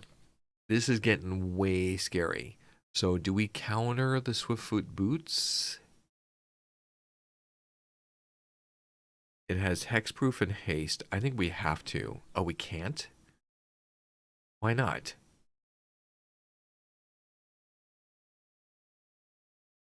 Oh, was it? It was already out. Never mind. My bad. So Valentine's getting attacked. Thank goodness. My God, that was 12. Holy crap. That was 12. Okay.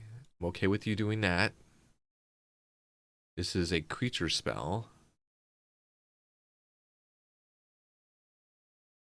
Destroy target artifact or enchantment. Wow. Okay.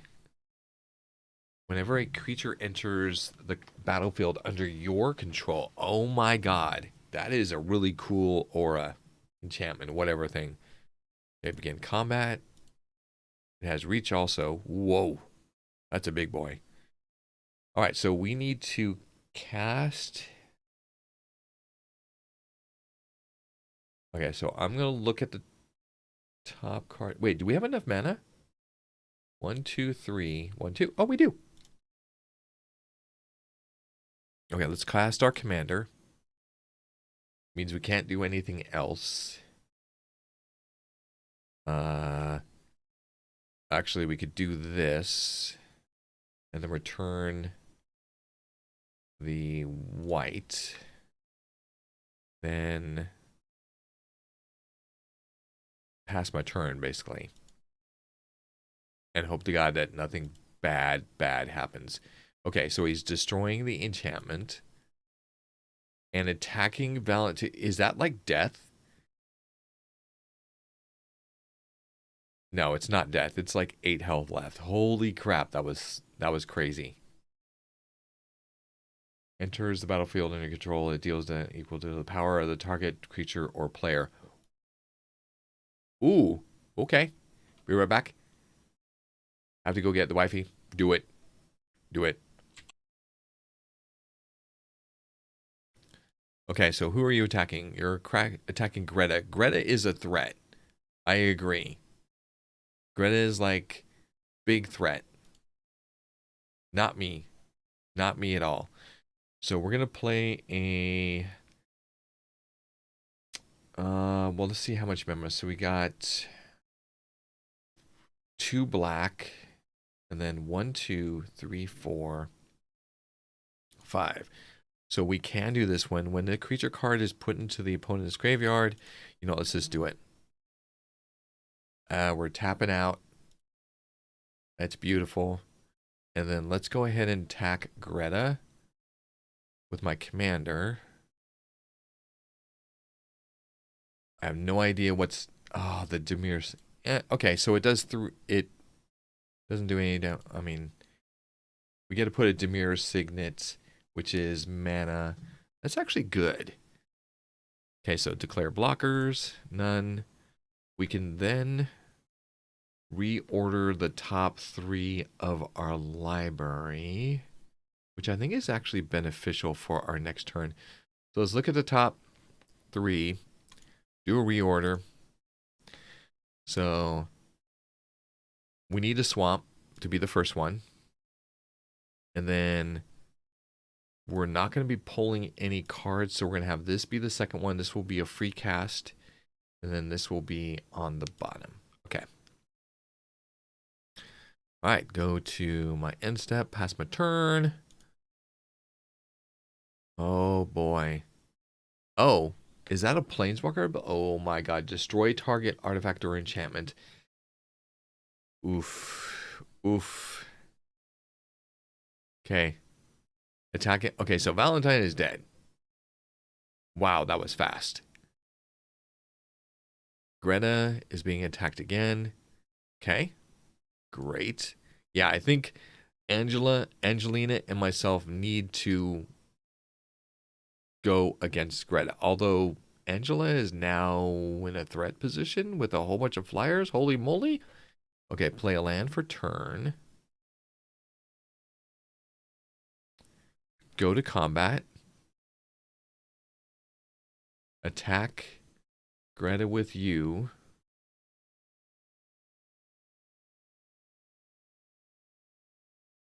Okay. And let's leave that one available to defend. Okay. Mole Drifter. Very nice. So a free cast from Mole Drifter. And then we get a draw 2 cards off of Mole Drifter's capabilities. Beautiful. So then we can play an artifact. Okay, so declare blocks, that's fine. Then play the Seer. Let's see what we've got from Sensei's Divining Top. So spend 3. I'm going to do black. And then these 2. Okay. Now I have an extra colorless. I also have extra scry ability. I am going to use Sensei's Divining Top. I want to prep for next turn. Okay. So we've got... Actually, that probably is the first thing. I want this one. Then I want... When it enters the battlefield, target player's life total becomes 10. Oh my god, that's mean. That is so mean. And I love it.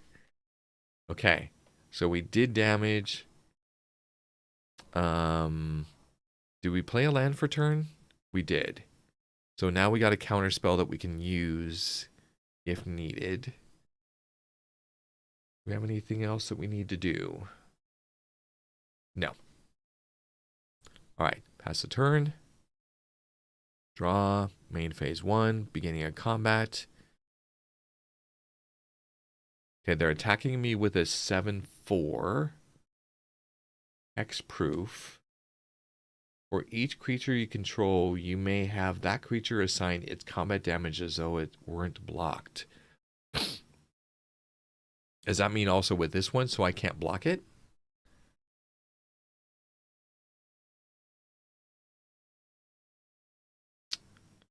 So you know what? I'll take it. It's the first damage of the day. So we're down to 33. Okay, that's a creature spell. That's a creature spell. Elvish Mystic. Something's going on. They're popping off. Oh my god. Counter, target, spell. Thank you. They wanted to kill all of my things. I say no. Alright, so a couple of insects are coming at me with Death Touch. I'm going to let them through because I don't want to lose any creatures. End of turn. Look at the top 3 cards. Okay, let's play a land for turn. They're both life gain. I think I'm going to choose this one. Gain life. Look at the top 3 cards of your library. Put any number of them into your graveyard. The rest back on. I don't like that. Why do I need that? I have Sensei's Divining Top. Look at the top 3. Okay. Perfect. Yep. So we've got this one. Enters, the thing becomes 10. Turn a creature you control to its owner's hand and destroy. Ooh. Board wipe. Do we do it? I can return my commander to my hand.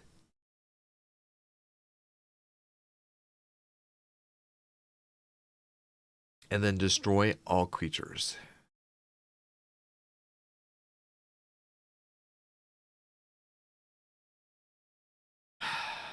We lose 2 creatures effectively. Oh, man. I like this, though. Like, all... Yeah. A player's life total becomes 10. That's pretty cool. That is pretty cool. But is it going to... Okay, you know what? Let's do this one. Then we'll draw this one. And then Time Warp will be the last thing we do. Okay. So let's go into combat. Yes.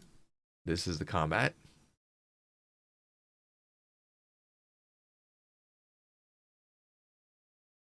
Okay, do we just do all this? Yeah, let's just do it.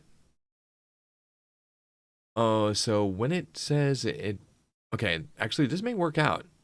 Because right now, his life total is going to become 10. Yep. His life total becomes 10. Then he declares no blocks, and I kill him. Okay, that was absolutely gorgeous play. That was absolutely gorgeous. Okay, can we draw a card? We can, but it requires 4 mana, and that's like more expensive than I want to do. Look at the top 3 cards of your library. Oh no, we could just trigger Sensei's Divining Top, which is only 1. I could also draw, because we know the next thing that's there, but do we have enough mana to play it?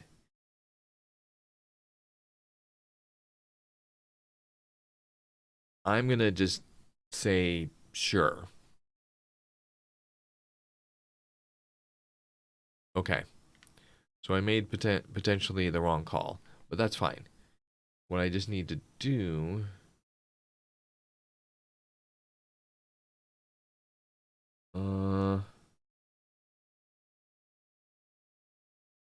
Yeah, let's go ahead and do this. And then we'll pass our turn. Okay. Now he's probably going to come after me. No, he didn't. Okay, so we're going to play Sensei's Divining to actually play the Tranquil thing, gain a life, play Sensei's Divining Top. Okay.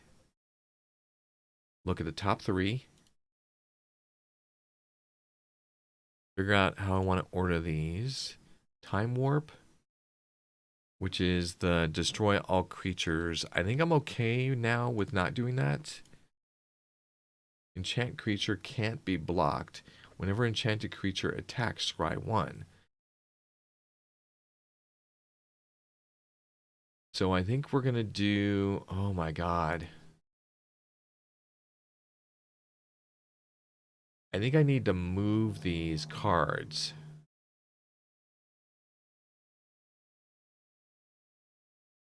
Although, do it... You know what? Do it. Yeah, just do it. So that's what we're going to pull next turn. And then that's... Okay. Yeah, I'm fine with this. So let's go ahead and go to combat. And attack with everything. There we go. Okay.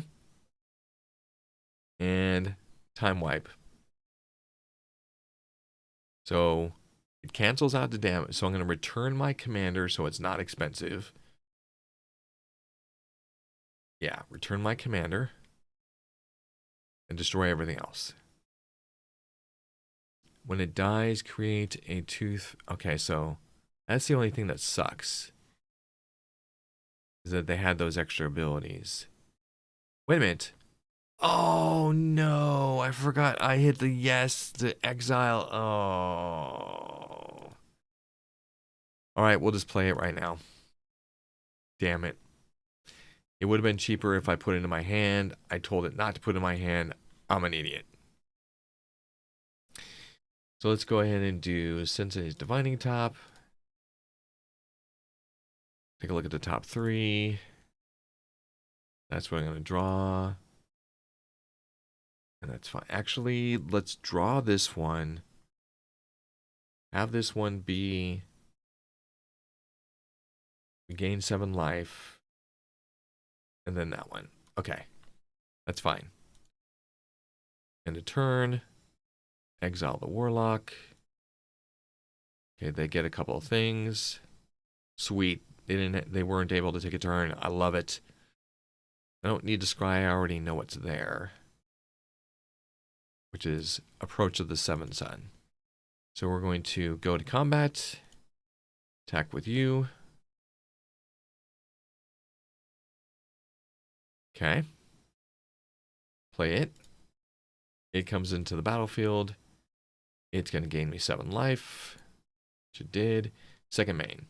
Alright, second main. Look at the top of 3 cards. Put any number of them into the graveyard and the rest back on the top of your library in any order. I think we're going to hold off on that. We're going to do Sensei's Divining Top. Because I may want to actually pull something from these. Like maybe pull the enchantment right away. Look at the top 3 cards of the target player's library. Then put them back in any order. You may have that player shuffle their library.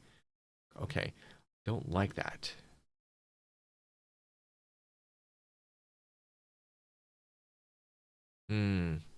Cleansing Nova. I don't know if that's good. So I do want this to be there. So so I'm going to draw into this one so I could play it. It will then have me scry, which then means I can... Okay, so we want this first. Yes. Oh, whenever enchanted creature attacks. Okay, so that's not going to happen. Do I have any scry abilities? I think I do. I know I have card draw ability. Oh. Okay.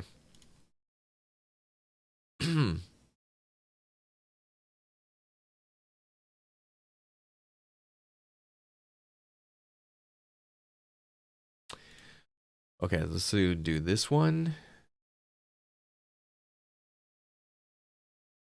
Okay, I think I like the order. But maybe we do this. Look at the top and then put them into your graveyard and the rest back in the top of the library. I think we do have to do this.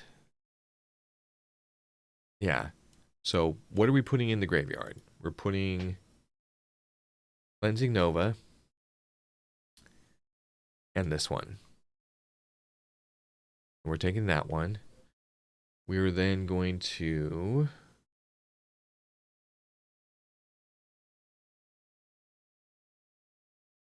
sacrifice it. No, I don't want to sacrifice it. I'm going to do this to draw a card. What does that say? Okay, then cast this. Then put it here. Okay, great. Then we're going to spend 2... Well, no. Because Sensei's Divining Top is on top. We want to pull it. Okay, so we can't do anything. Alright. Let's go in and pass the turn. With floating mana. It's fine. Okay. Steve has joined the battlefield. Alright, let's go ahead and play Sensei's Divining Top. Let's go ahead and use it. And we've got that one, planes. Okay. Try to draw, lose life. Alright, that's fine. Let's put you here. You and you. Alright. So now, go to combat. This will get me to scry 1. I'm not necessarily going to do. Reveal the top cards you may cast. Yes. We do want to do that. Are we doing a scry before?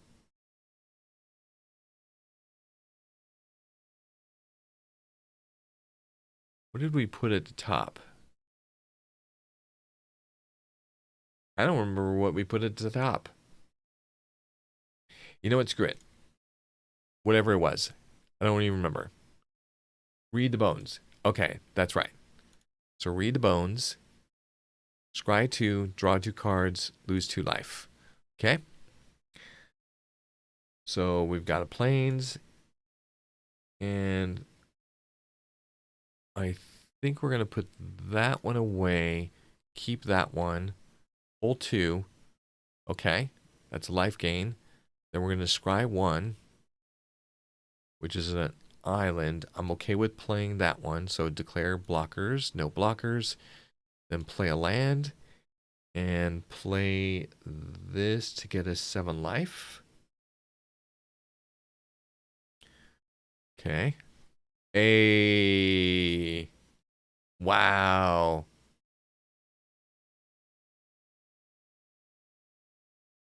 If this spell was cast from your hand and you've cast another spell named Approach of the Second Sun this game, you win the game. I didn't even know that was there. I didn't know that that text is so literally, if you play it, you gain 7 life. It goes down 7th from the top. When it comes back again, all you have to do is cast it one more time and you win the game. That's cool. That's cool. All right. So we're going to go ahead and quit that one. Now I want to play something else. So I think Ynet Alt 1 is a good deck build. So I think I'm going to start working on it. Now the other build that I've been working on is Arcades Defender. Okay. Actually, let me see. The cards did arrive, so I'm gonna play with this one. Let's go ahead and take a look. We'll switch this up. Switch it to another set of random decks. All right, let's see how this works. All right, I really like what I've drawn into. I really like this. Okay, so do you want to keep your hand? So I've got 3 mana. I've got a wall, so I've got a defender. Permanents you control gain hexproof and indestructibility until end of turn. So 2 instants right off the bat is not the greatest, but by the time that I move into placing the other lands, I'll probably get up to something like this, or maybe even be able to play my commander, Arcades, which is the same 4 mana cost. So let's go ahead and keep it. And we get to draw a card at the beginning, so we don't know what we're going to get. Oh, interesting. Merfolk Rogue. Playing against a Merfolk deck, it seems. All right, so we're going to play a green, then we're going to play Defender Wall and auto and just pass my turn. All right, so played a blue, nothing else. Played another blue for Valentine and attacked. Not sure what the hell that is. Oh, that's a Foretell. Interesting. Not sure how Foretell works. That one? After you foretell a card, you can place the exiled card here. You may cast it on a later turn for its foretell cost. Okay. I get it. So it's like a card hold with a cheaper cost for foretell. Okay, so we're going to play a plains.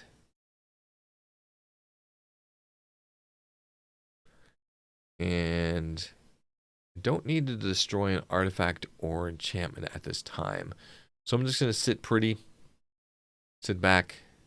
Lightning Greaves is coming into the battlefield. And I'm being hit, which I'm just going to block. Oh, I can't block it because it can't be blocked. Okay, so I'm going to take 1 damage. Ow. On Arcane Artisan. Target players. Okay, I don't know too many words Oh, they're countering it. Okay, cool. All right, so now we're going to play a blue. Now we've got a 4 CNC, something else. We've got 3 mana. Can't play anything else. Can't play my commander. So, end of turn. We can't, by the way, we can't attack with this. We can only defend.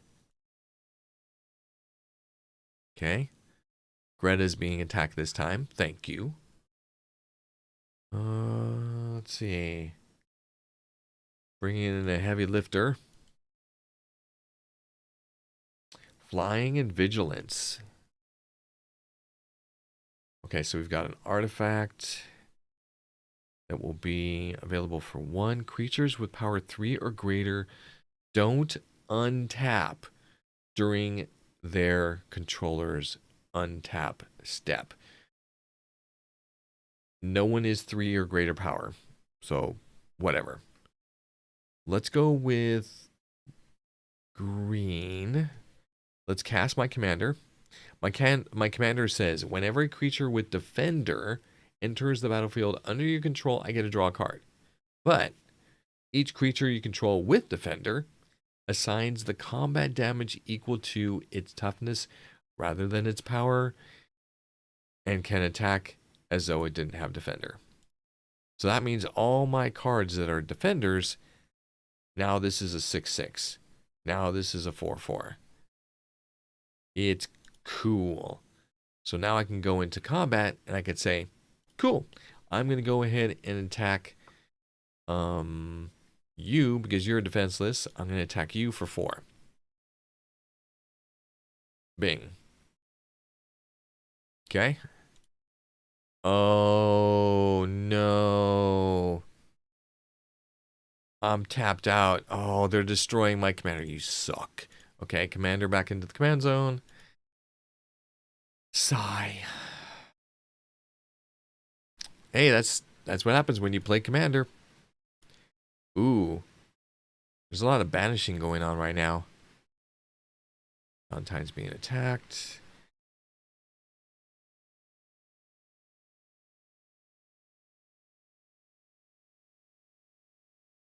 Okay, so this one's good. Was 1/1, so I don't know if it's that good. Play a card. Let's play this. Oh, and I'll have 2 blue. Okay, I can play the human rogue. That's fine. And then I can also play Meekstone. And then we do have a destroy target artifact or enchantment. So maybe we just do that right now. Oh, what's this one? Okay, so I'm okay with that. It banished something else. It wasn't mine. That's fine. Let's go ahead and destroy the lightning greaves. And move to this person's step. Wow. Poor Greta is just getting screwed. Wheel the top 5 cards. Put them in any order. Ding, ding, ding. Really don't care. Okay. Demir Signet and something else was taken. Greta is taking some damage. They're doing Foretell again. Okay. I am getting attacked by 2 flyers. Oh, sorry. Yep, 2 flyers. A 2/3 and a 1/1. Enters the battlefield tap. Wow. The rain is starting to come down.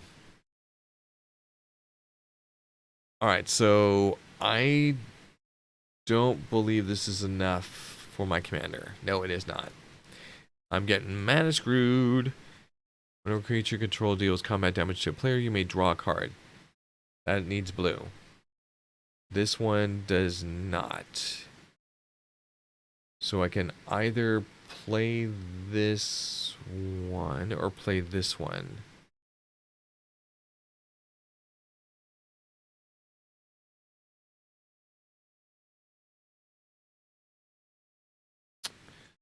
Um, if I play this one, I could defend and then assign hexproof and indestructibility to a defender if I need to. Okay. Let's go ahead and do that.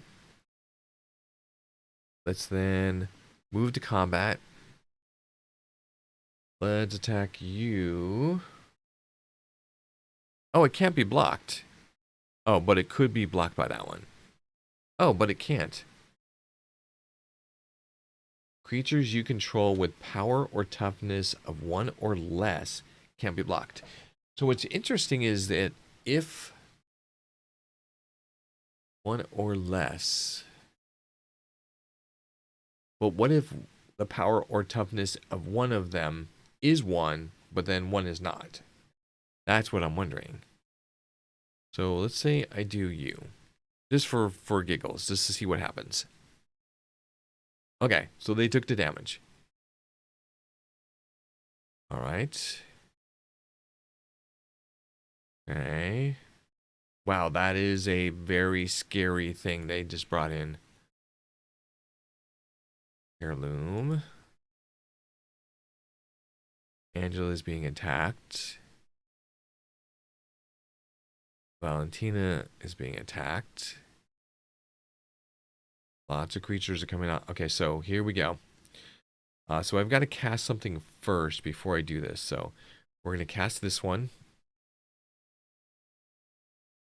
Then we're going to do this one. And return a land that will be green. Okay. Next I'll go to combat. We will attack. Oof. Yeah, you know what?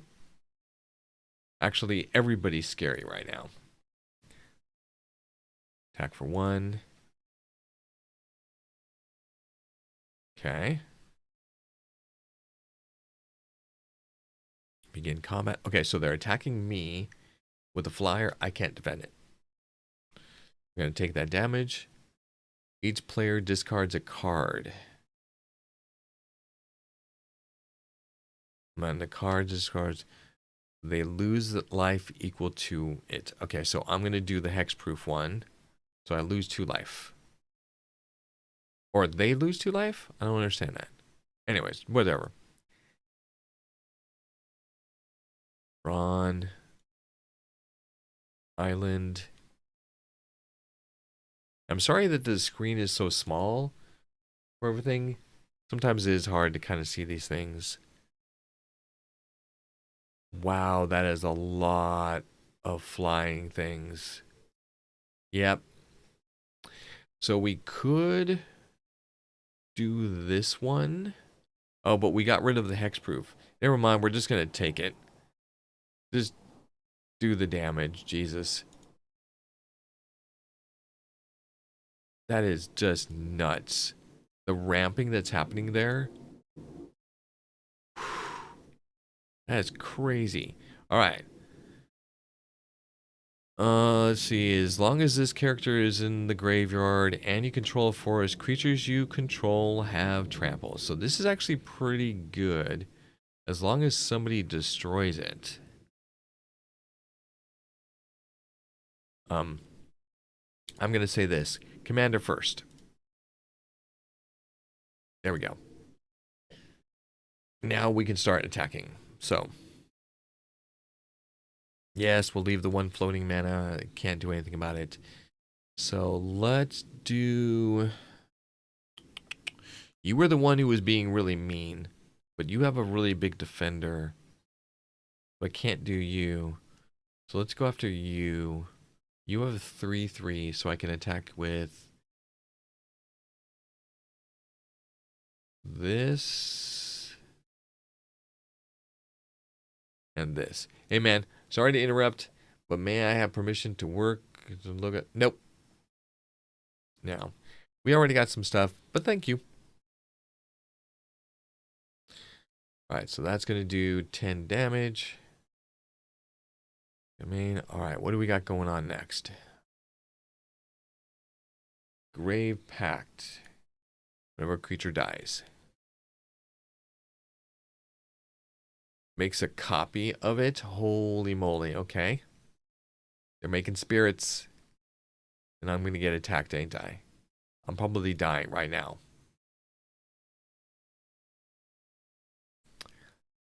I'm getting attacked by 12. You know what? We have to defend with something. So I'm going to defend with this one. Does it have trample? Okay, good. Good, it doesn't. All right, so we're going to block the damage. When in... Okay, so let's do the trample one.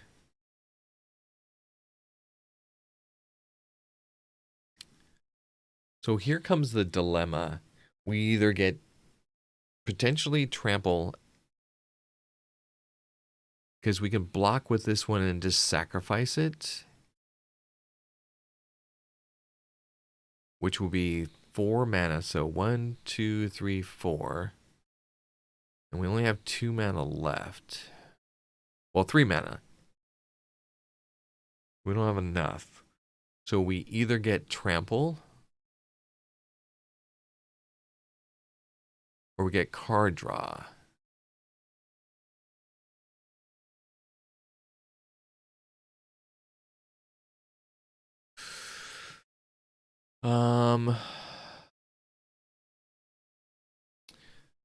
Yeah, it has to be card draw. Okay, so then go to combat.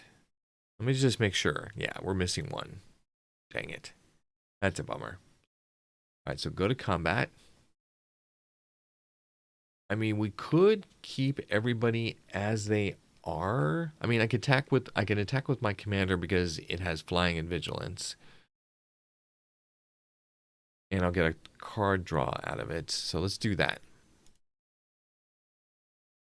Okay. I draw a card. Yes. Okay. Wow. Defender indestructible. That is a lot of mana. We're not going to be able to do that one for a while. Okay. No attacks.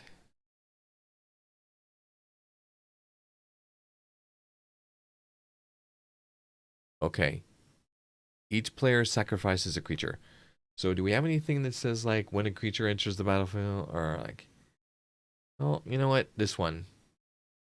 It's only a 4. Okay. Each player sacrifices a creature. What? We're doing it again? Oh, Lord. That sucks. This is when we need tokens. Because if I get attacked now, like I only got 18 life, it's over. Okay, good.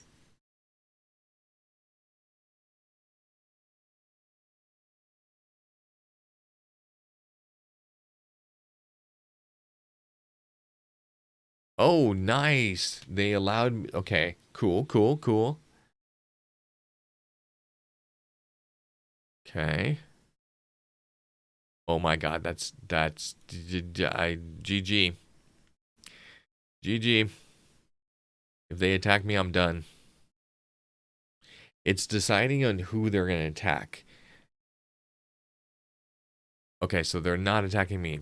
Whew. Exile your hand, a spell. Okay. Cleared blockers. Each player sacrifices a creature. Are you kidding me?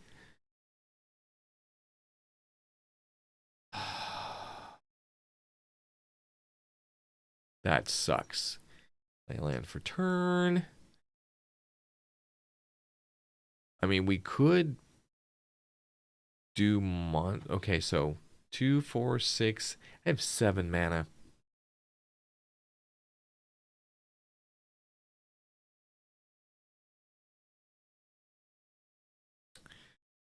Creatures your opponent controls without flying or reach can't block creatures with power 2 or less.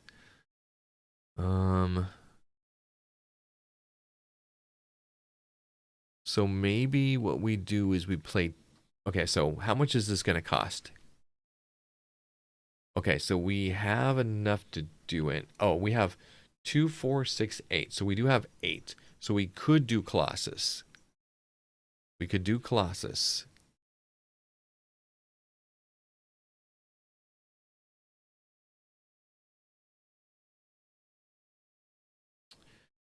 Or we can do 2 creatures.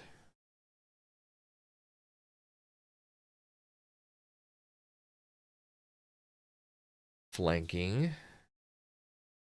Whenever a creature without flanking blocks this creature, the blocking creature gets -1, -1. Creatures your opponents control without flying or reach can't block creatures with power 2 or less. Okay, that is actually pretty cool.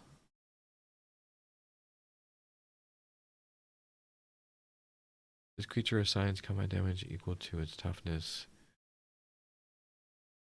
Okay, so what we do is we do brawn. Think.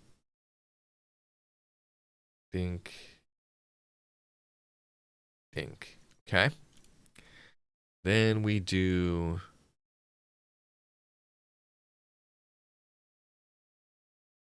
When this creature enters the battlefield, you may sacrifice a creature. I don't want to sacrifice a creature. I think I'm going to do the backup. Yeah, no, I'm going to do Sidar. Okay. So we've got one creature with trample, one with not. Moving into combat, passing combat. Okay, so that's the end of that turn. There's a lot going on.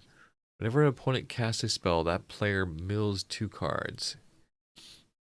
Please don't have me sacrifice creatures. Oh, wait, no, I could sacrifice the brawn. Okay. Now what are you going to do? Declare attacks. Who are you attacking? No one. Okay. Makes me feel better.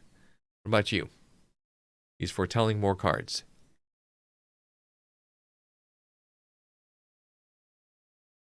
Okay, player mills cards. Meteor Golem destroys that. Okay, wow. That was a lot of reveal. I have no idea what that was about. Each opponent loses life. Ouch. Begin combat. Oof. Oof.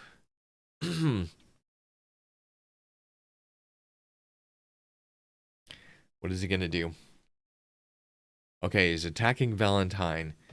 And that is crazy. So they're not going to take a lot of damage, but they're going to lose a lot of creatures.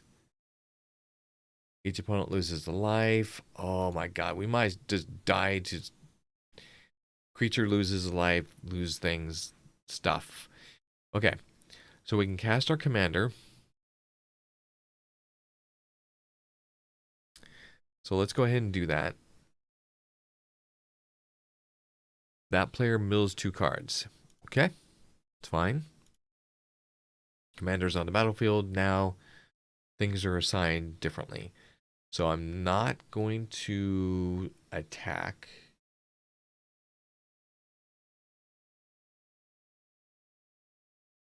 Yeah, I'm not going to attack. Oh, whenever I can draw a card whenever a creature deals combat damage to someone. We have vigilance on this? Oh, we do, but okay, never mind. It's going to end turn. Okay, what are you going to do? At least we have a flyer. But unfortunately, it's our commander. Destroy all creatures and return. Oh. I think we're all dead.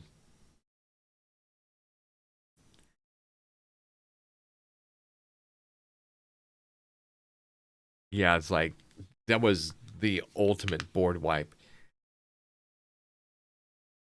But it looks like that whatever that was doing 1 damage to each opponent when a creature dies, I think that's gone away. Okay, so play. Okay, play this land. Okay, so let's do a couple things. So we can 2, 4, 6, 8. So I can do monstrous. I could do Colossus, not monstrous. Or I could do these 3. So I could do 4, 5, 6, 7, 8. I think I'm going to do that. So do this.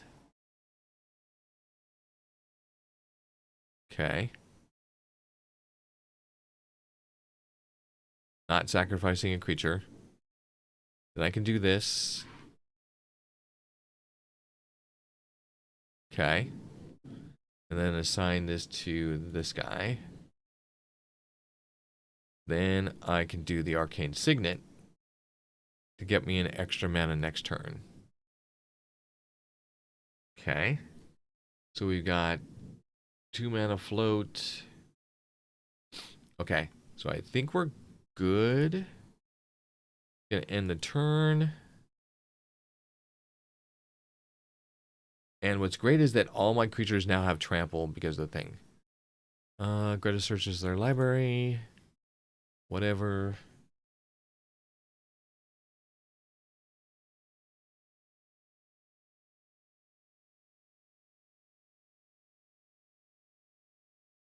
Okay, attaching the blade. That's terrifying.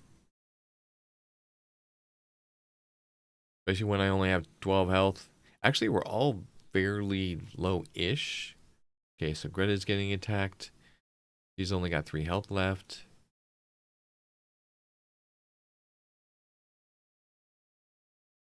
One damage to each opponent. So there's that stupid thing.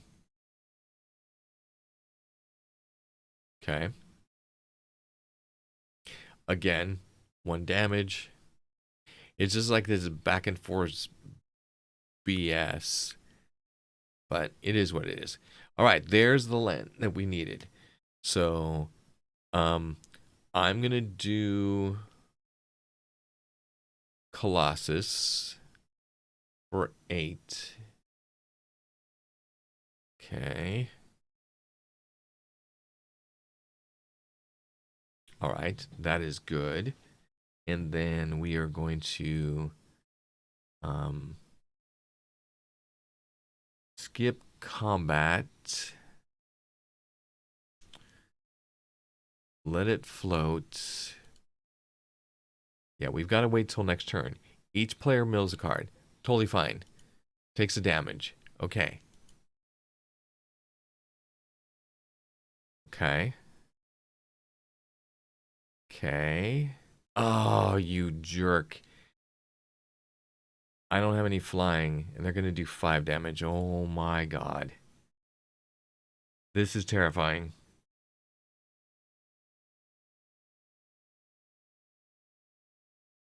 Oh boy.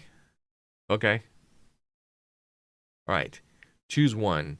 If you control a commander, as you cast a spell, you choose both. Creatures you control gain flying, vigilance, and double strike until end of turn, or they gain life link, indestructible, and protection from all colors.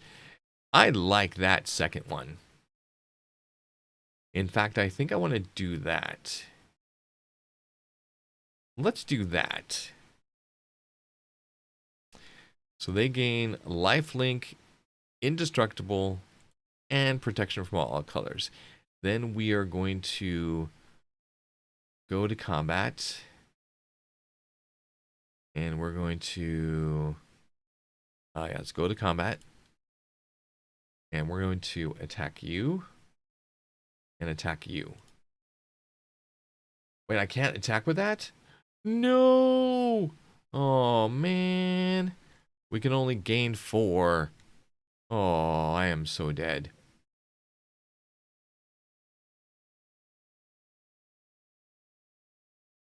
Draw a card? Yes. Yes. Ooh.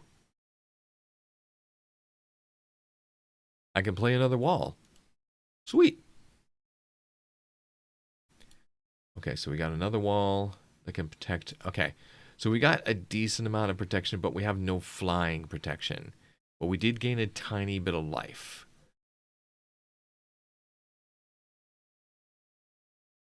I'm terrified. I'm legit terrified. Oh, he's attacking me with everything. You dick. All right, so this one.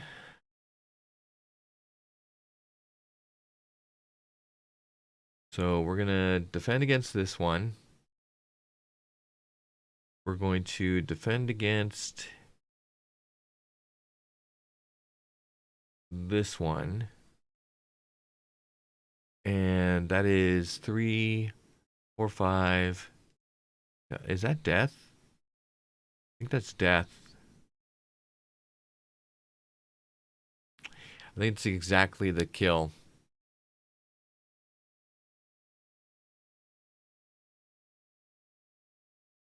Yeah, I think that's exactly the kill. Okay. Wasn't exactly how I wanted to play. All right, let's play a little more fun deck.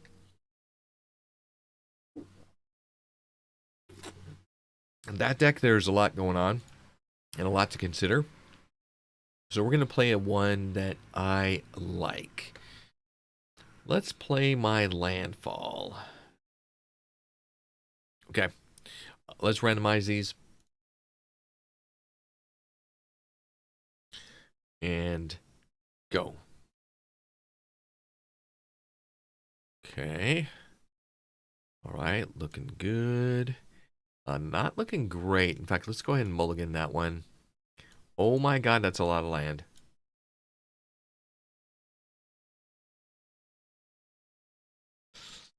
That's too much land. Okay, you know what? I'm gonna mulligan again.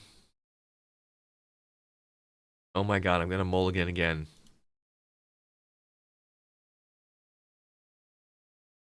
Okay, this is better. This is better. Target creature you control. Target creature you control deals. Okay. Destroy target artifact. Exile cards. Yeah, because we got our landfall and playing additional lands. So this is what the order would be, but we have to get rid of 2. We're going to get rid of these 2. And we're going to keep that hand. And away we go. Oh, nice. Look at the top card, 5 cards of the library, and put the land card from anywhere onto the battle. Whoa, that's good. Okay, play a land, pass the turn. I was hoping to get like one of my mana elves out there, but that is totally fine. Not totally fine, but it is what it is. All right, next turn. Moss Diamond. Interesting. Woo! Who are you attacking? Holy moly. Okay. All right, so play a land, then you might play an additional land. What is my... Okay, so we need 5. So we are going to do this one. We're going to look at the top 5. Put a land card from among them onto the battlefield. Put the rest of the bottom of your library in random order. Ah, damn it. We struck out. There were no lands in the first 5 cards that were going to be played. That sucks. That sucks. Oh my god, look at that. 2 flyers. Angel deck popping off. Holy moly. Alright, so let's do this. Enchant land when it becomes tapped. Okay, so how much? I have 4? I have 4.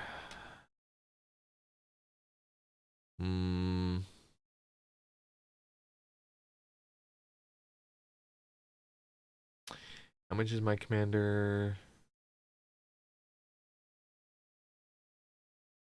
Actually, this does not feel like the correct commander deck, to be honest. Okay, let's play this. Yeah, this is not my landfall deck. This is another one. In fact, let me see if I could find it.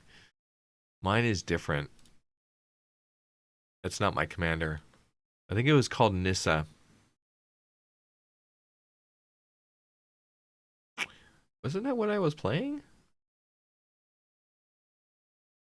Yeah, this is it. Is that not what I'm playing? Nope. I am not playing that. All right. Nope. Yeah, I'll concede that because that is not what I was looking for. I was looking for.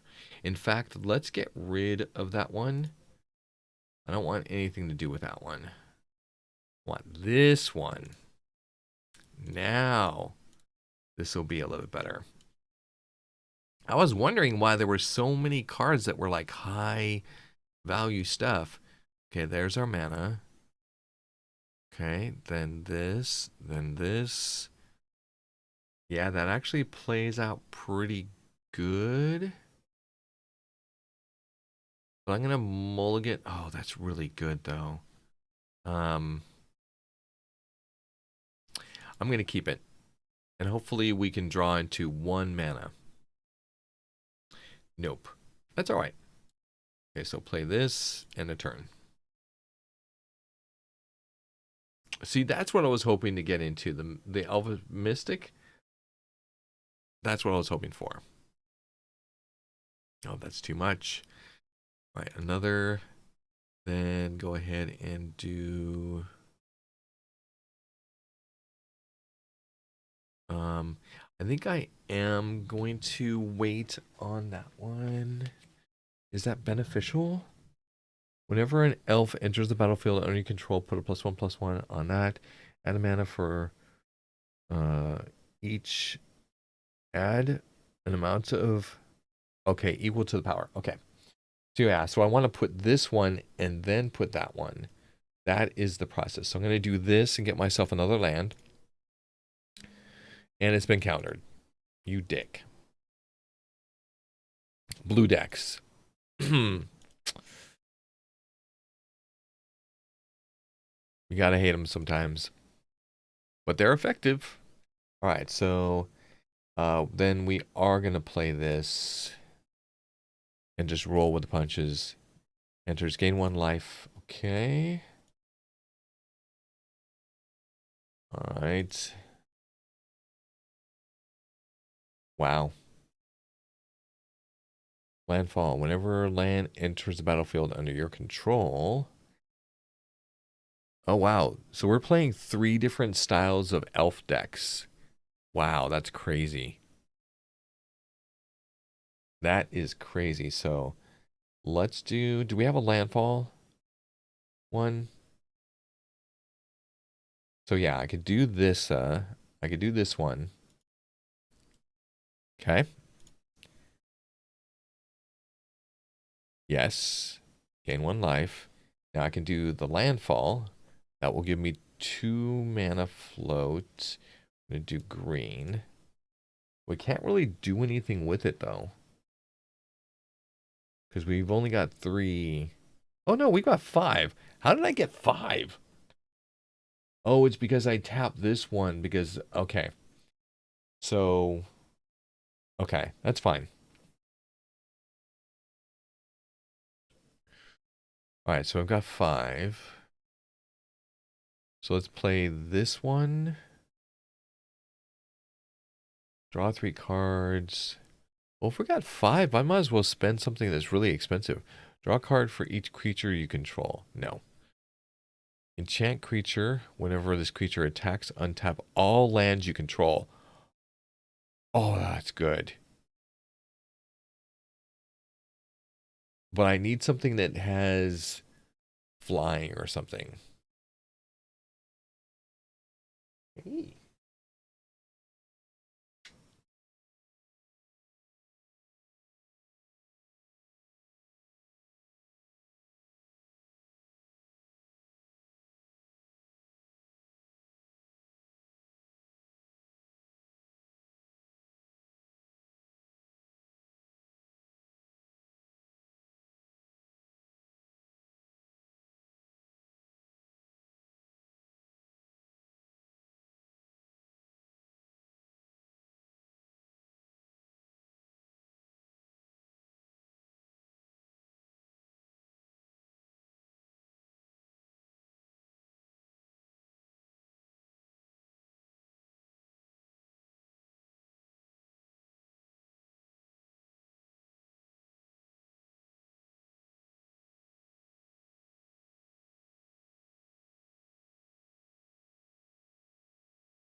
All right. Catnaps had been capped. Let's see. So changeling as it enters the battlefield. Choose a creature type. You can look at the top of the card. Oh, this is a good one. Okay, let's do this one. Actually, no. I want this one. Yeah, I want this one. Even more than the other ones. Oh, we do have. Oh, we do have 3. Nice. I can actually do this because we have 2 float. We've got this one. There's our 3. And it's an elf. Becomes an elf. I gain a life. And my thing gets +1/+1. Okay, so we're ramping. We're ramping. Okay. Attached to Azuri. Their attackers. Well, what the hell happened? Like something from his board disappeared. I didn't see what that was. Oh, they're attacking me? Fine. I'll take it. Must have light link because their life changed. You gain 1 life. Put a shield counter on it. Wow. That's intense. All right. So, I have a landfall trigger so I can float some mana. Whenever this creature attacks, untap all lands you control. We need something that can attack and guarantee a hit. I could draw 3 cards, then play landfall. You know, I think that's what we're going to do. So 1, 2, 3. Okay. Beautiful. Love it. So that's a very expensive card over there. We're going to put that there. Then we got this one for 3. When this enters the battlefield, search your library for a forest card, put it onto the battlefield and shuffle. Okay, this is great. So what I'm going to do is, why did you tap?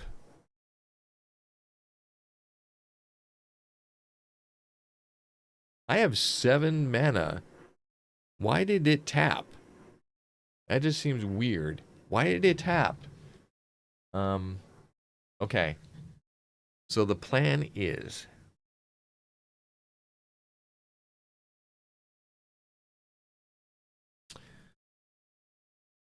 I will play a forest for turn.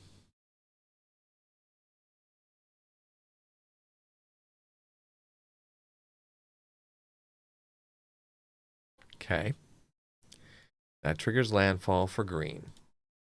So now we've got 8, 9. So I can do this one. So let's do this. And we're going to utilize our reserve. Beautiful. Okay. Then we're going to do this and tap for 3. Okay. Whatever creature. Okay. Beautiful. Okay. So whenever another elf enters the battlefield, +1/+1, and then search your library for a forest card. Absolutely agree. So then we search for a forest card, we put it onto the battlefield, then landfall triggers actually engage, we get in another mana, and then Gala Greeters does its thing. Whenever you cast a creature spell, draw a card. Okay, perfect. All right, so now we effectively have tap and add for each. So we have 3 mana, 4, 5. So we have 5 mana.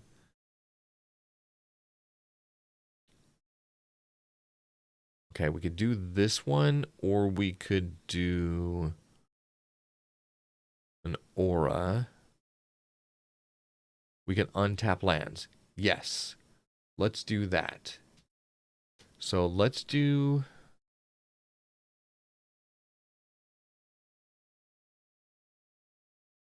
Oh, I could play elves from the top of the library. Ooh. Ooh.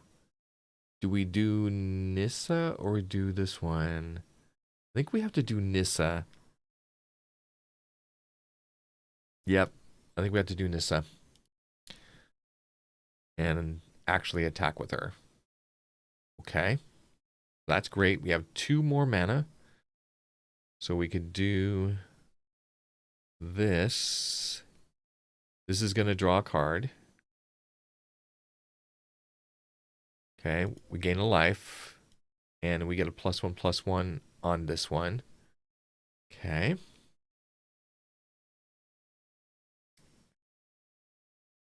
All right, so this is not a creature spell, whatever the first card is.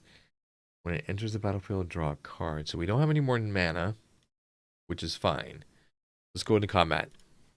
And we're going to attack you because you don't have anything to defend with. I'm going to attack you with this. There we go. So attack, untap all lands. I love it. I love it. This is just going to be amazing. So when it enters the battlefield, draw a card. Creature control. Draw a card for each creature you control. Don't want to do that. So this is going to be 3. And we have 4. So we have 5 mana there. So do we want to do this one? Or do we want to do this one? Actually, we could do this. Yeah, let's do this. So the regenerate is going to be good. So I'm going to draw a card. Okay. When it enters the battlefield, add a +1. And then something else. Okay, so, oh, that's right. Galagreeters in this. So let's put a treasure token out. Or no, do we just put +1/+1 on Gala? No. Tap treasure token. Yep. Gain a life. +1/+1 for this guy. And a tapped treasure token for the next turn. We still have 3. We have 4 mana? Holy crap. Okay, so we could do that with this. I think we're going to pass the turn to guarantee that we have some protection. Oh, we can't activate that ability yet. So we might as well just do this one. All right, let's do this one. Draw a card. Love it. Oh my god, so many things. Okay, we're going to do... we're going to gain life. Gain life again. Pull a +1/+1. Gain 2 life. Then draw a card. Now I could play 2 more. Oh, I could still do hexproof and indestructible. Yeah, I am going to pass. Oh, wait a minute. What did we got? Oh, that's 3 mana. That's right. We could do this one. Oh my god, that is so wicked. Yep, because whenever we tap, oh my god. This is insane. Okay, so we get the last one. We get the +1. We get the +1 again. Then we get to search the library for a basic land card. Put it onto the battlefield tapped. A land entered the battlefield. I now get to float a green mana.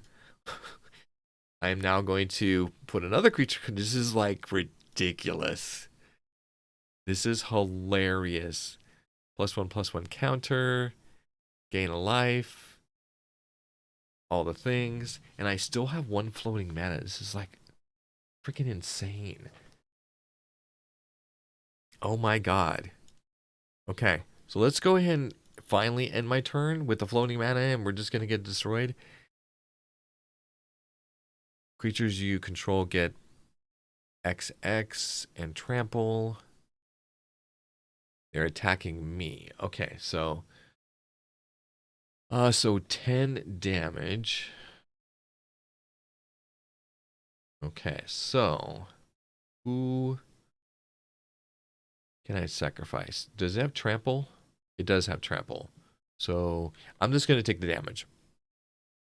It's going to eat it. Okay, destroy the... Whenever we tap for one additional. Okay, that's fine.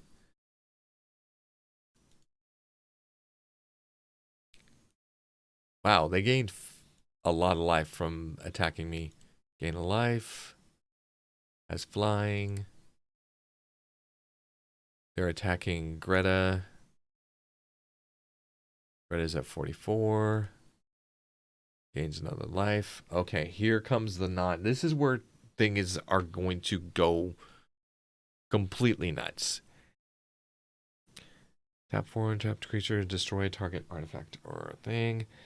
Draw a card for each creature you control. I wish I had the unlimited hand size thing. Okay. Let's begin the madness. So we'll play a forest for turn. This floats a green. So we now have 1, 2, 3, 4, 5, 6, 7, 8. Plus a whole bunch of other things going on.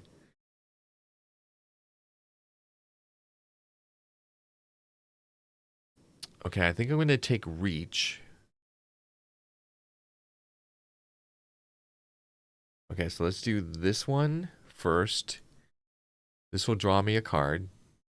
And also gain me a treasure token. Okay, so treasure token is there. Then we're going to do this one with Reach. Okay. And we will gain 2 life for that one. Okay, making us 31. We still have 3 mana. Actually, we have a lot of mana. Yep. So we have 1, 2, 3, 4, 5, 6, 7, 8, 9. So yeah, we have a crap ton of mana. So what is this one? Maybe we do this one. Draw a card for each creature. You know what? Let's do it. Just do it. Do it. Do it. And I gain a wow. Okay.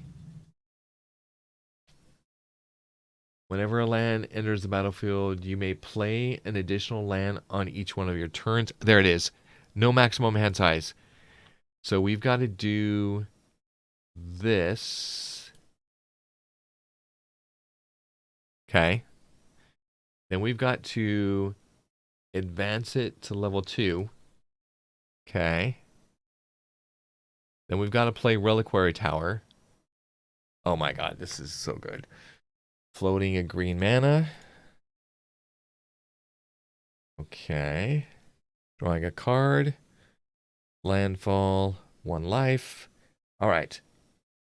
So we have 12 mana floating. You can play an additional a land each of your turns. Play the top library revealed. Yes, please. Yes, please. All the triggers. So I can play an additional land. Bam. Float the green. Additional landfall. Gain life.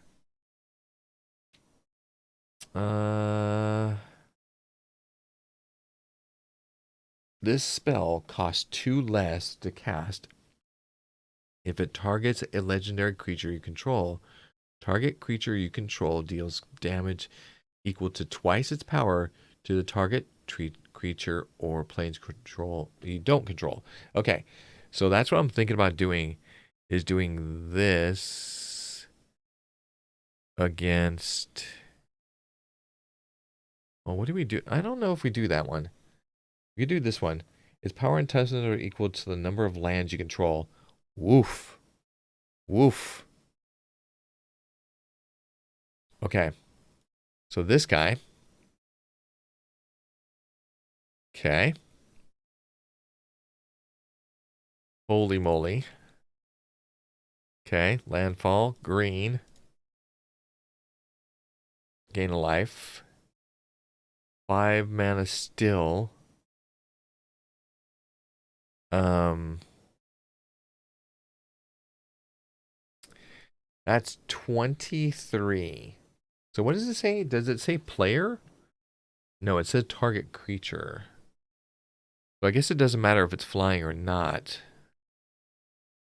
But I think we're gonna do, my lord. You know what? I'm gonna bring this guy in first. Wow. Gain a life. Landfall. Green. +1/+1. Gain a life. Damn. Oh, that's right. It gets all three. When this target land you control, this creature power and toughness are equal to the number of lands you control. It's still a land. So, okay, so we're good. Holy moly. Okay, let's do this. We're going to say you and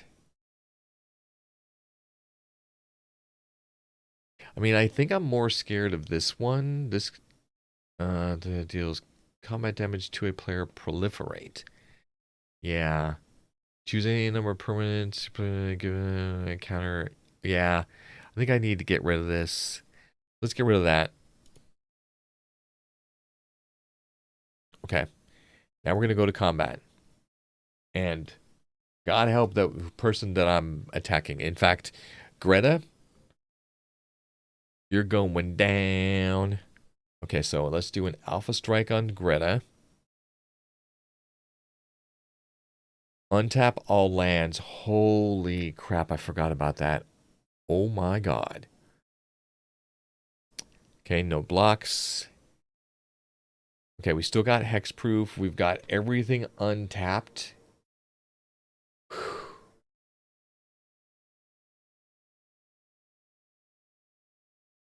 That is just nuts.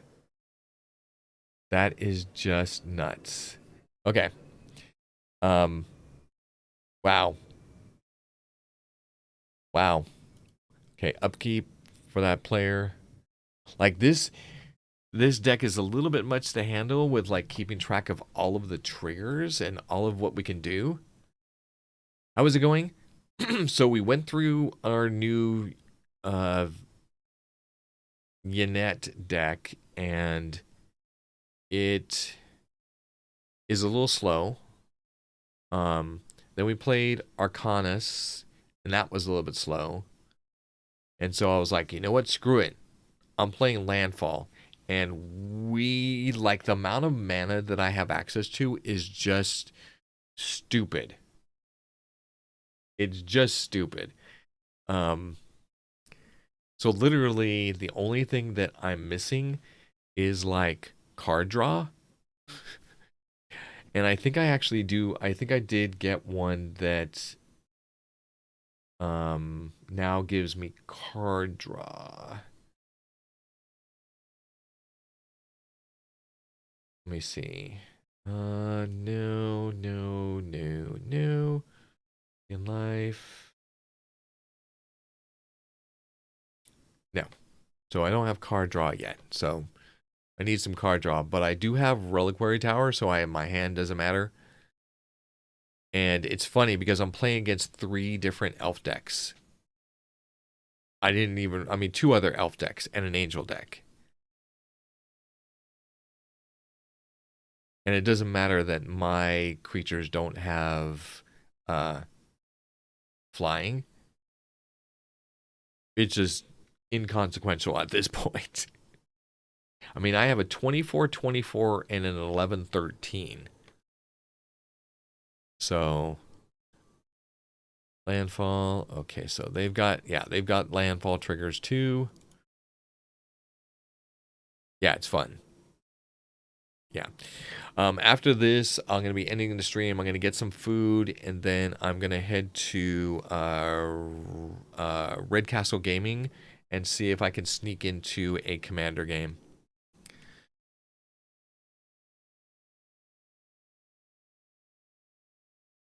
Wall of Roots, gains 1 life. War Stone. End of turn. Yeah. Okay. Destroy target permanent. Its controller gets whatever. Okay, so I'm gonna play 3 lands. I get to play 3 lands. So gain a mana, gain a life. So I get extra green and I gain a life. I'm gonna play another one and do the same because I can play 3 lands per turn. Okay. And looks like I'm drawing a card. Oh, that's right. That's the second land for turn. That means that my commander's ability for the second land for turn, I can go look for an elf and put it into my hand and then shuffle. So then we're going to play our third one. And this one will gain us another green and then gain us another life. Then we're going to play this guy. So we're going to play the Wolverine Riders. At the beginning of your upkeep, create a 1/1 creature, green creature token. Whenever another elf enters the battlefield under your control, you gain life equal to its toughness. Sweet. So we're going to play this one with all of our floated mana. Oh, that's right. We get to play. Oh my God. Here we go.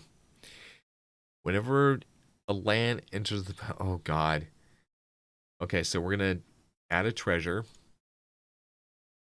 Then everything happens. So creature entered the battlefield, I gain a life. Land entered the battlefield. So I have the one that says all creatures are lands. So a creature entered the battlefield, it's a land. It gains me 1 green mana. I then Myriad gets a +1/+1 counter when a creature enters the battlefield. Alliance. Let's see. Alliance. Oh, wait, actually, Alliance. Galagreeters. So Galagreeters.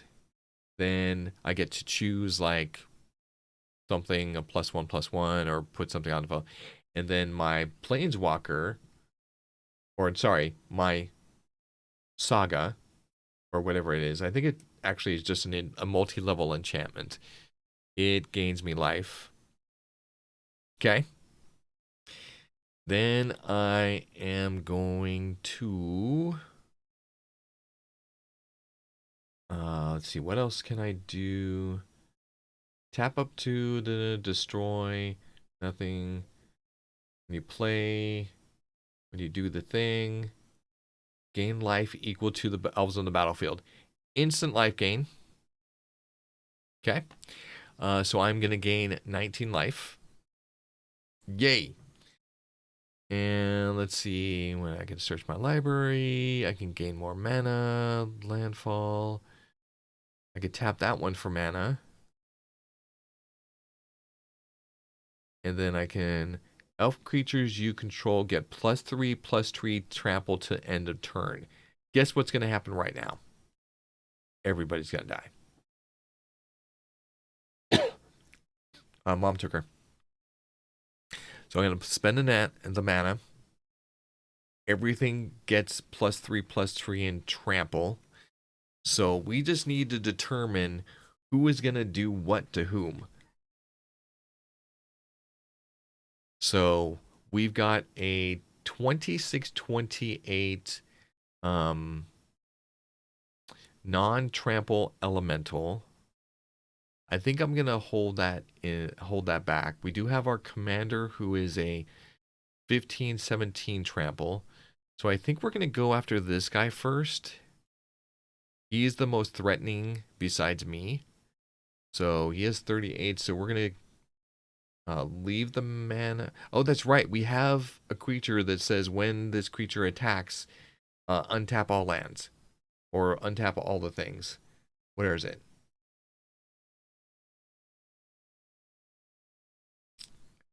Let's see.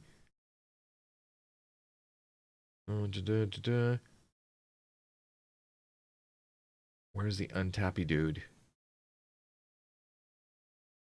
Where is the untappy dude?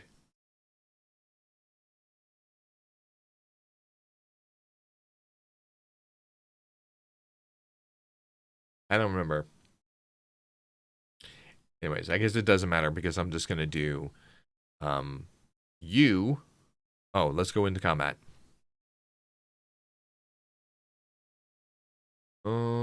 Let's do something. Yeah. Let's do this. Okay, so let's go to combat. So we're going to send you. You know what? Everything. Everything except for my commander and the 26. So that's a lot of damage, but yeah, I'm not going to send a 26 at it. Okay, so when it attacks, gain 1 life for each attacking elf you control. Holy crap! Okay, there's another 12 life that I just gained. Okay, so what are you going to try to block, dude? Okay, so he is blocking, is that the Gala something? Yeah, the Gala Greeters and the Realm Walker and Morrowind. Okay. Lethal, lethal, lethal. Okay, so I killed him. Got him. Second main. Let's destroy. Yeah, let's go ahead and destroy something. So we're gonna destroy. Regenerate. Trample. Whenever a land enters the battlefield, create a 4/4 beast. When another creature enters the battlefield, you gain a life. Okay, so we're gonna do this one. There we go. Okay. Upkeep. Wow.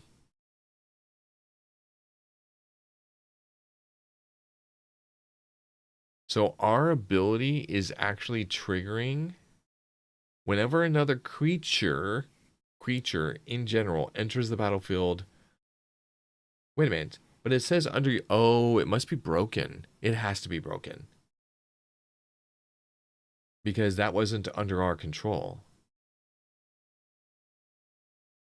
Okay, that's broken. Yeah, that's weird. Oh, no, the elf warrior came into the battlefield. That's what it was. Okay. Never mind. Not broken. Working as expected.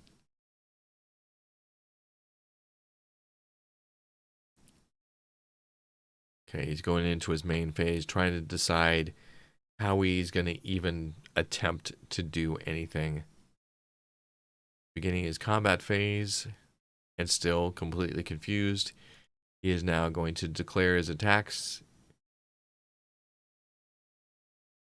He has decided to pass. He now is putting a Creeper Hulk onto the battlefield, and he gains a life. And then during this person's upkeep, oh, I have the one that says when during each person during the upkeep phase of everybody, whatever the term is, I can do. Wow. Okay, so let's go ahead and create another tap treasure. And then I gain a life because of the elf coming to the battlefield. I get a +1/+1 for that guy, for Marwyn. And then I create a tapped treasure token. And then I gain life equal to that power. Wow. That is magnificent. Magnificent. Okay, so fairies.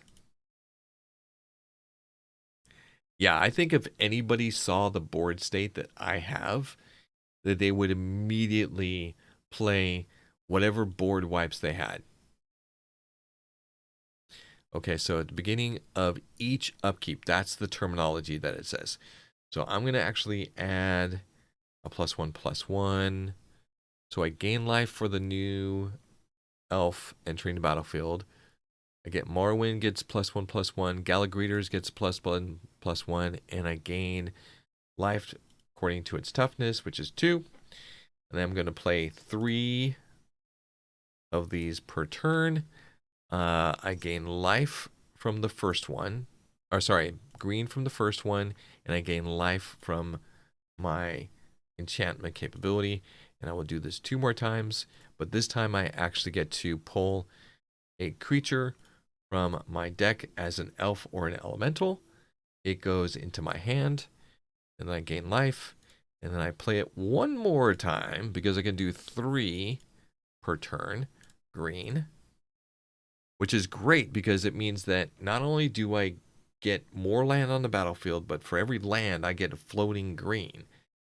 So let's gonna play this guy, Llanowar Elves, for 1 mana. It enters the battlefield, and all the things happen. All of the things. I'll gain life this turn. Let's see. So I gain life. I have a landfall trigger because an elf is a land. I gain green. I gain +1/+1 from Arwen. I gain life equal to its toughness. I get +1 life because of the enchantment. And then, okay, so this is getting just kind of amazing. Now I'm going to enter the battlefield again with another elf who is a land, who triggers landfall, and blah, blah, blah. I'm just going to like say yes to all the things. It just, at this point, somebody would look at my thing and go, holy shit, can anybody do anything? And with that, I mean, when this class becomes level 4, target land you control becomes a creature with haste, and this creature's power and toughness are each equal to the number of lands. Okay, level 4. Done. Okay. Beautiful. Let's go ahead. So since all my creatures are technically lands, I could just select one of these guys. So let me select one that doesn't have like extra capabilities. I can select one of these. Yeah, let's select you. So you are now a 32/34 and have haste. All right, let's go into combat. Okay. So we've got, this is what I'm going to do. So I think this guy, so we don't have trample right now. So I think we're going to do this. So we're going to do this. So guarantee this kills both of those people, even if they individually block each one. Doesn't have trample, so it's not going to damage over. But now I need to do 29 damage, or 28 damage. Oh, I can't. Okay, so I'm just going to use this one. All right, so that's 3 things attacking. Declared blockers. Okay, as expected, they block the 2 most powerful, and I transfer the damage and I kill all of their things. Sweet. Again, wow, this is just ridiculous. I think what I'm going to do is just pump up Galagreeters and not worry about the mana, since we haven't been able to get enough things into our hand to like do that. Plus we get to do this wonderful thing. We get to put a land on the battlefield. Evolving Wild sacrifices itself, and then we put another land on the battlefield, triggering our landfall twice, which is nuts. Okay, come on. He's deciding how his demise will occur.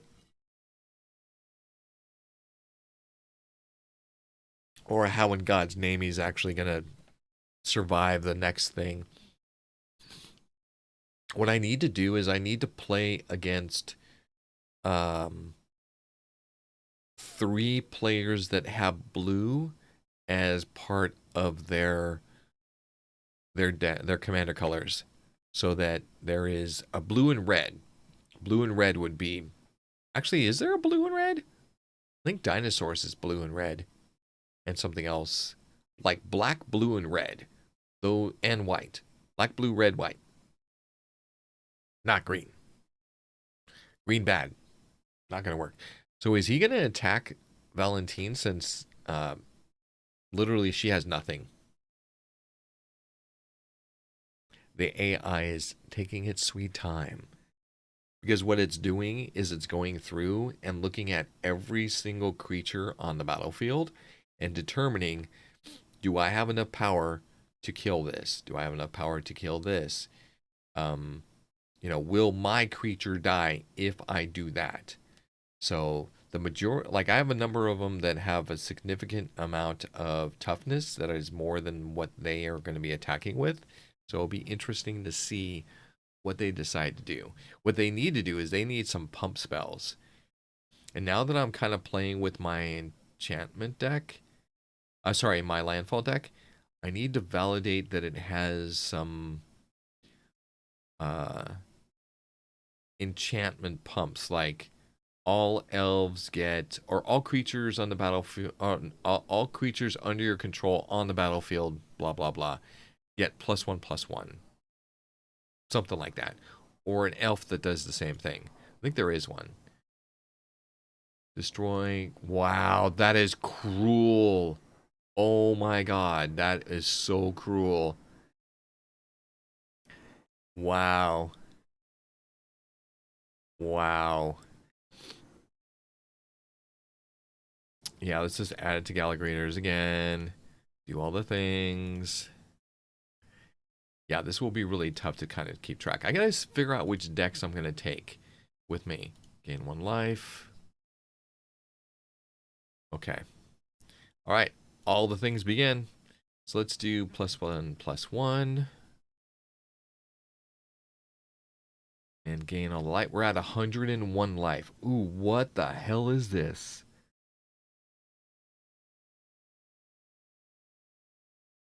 Create an XX green Phyrexian horror creature token.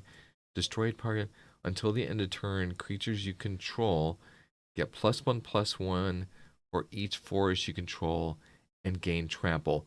Holy crap. So literally, okay, so let's do landfall first. Let's do all the things that follow with that. Green. And yes. And then this one. Do this. Green. Yes. Now we can look for... Okay, so yeah, it's fine. Let's then do this. Then we're going to play this one, Evolving Wilds. Do my green. Then we're going to sacrifice Evolving Wild. Where'd you go? There it is. So sacrifice it. Bring in another forest. Triggering in the landfall again. Doing all the wonderful magic all over again. Then...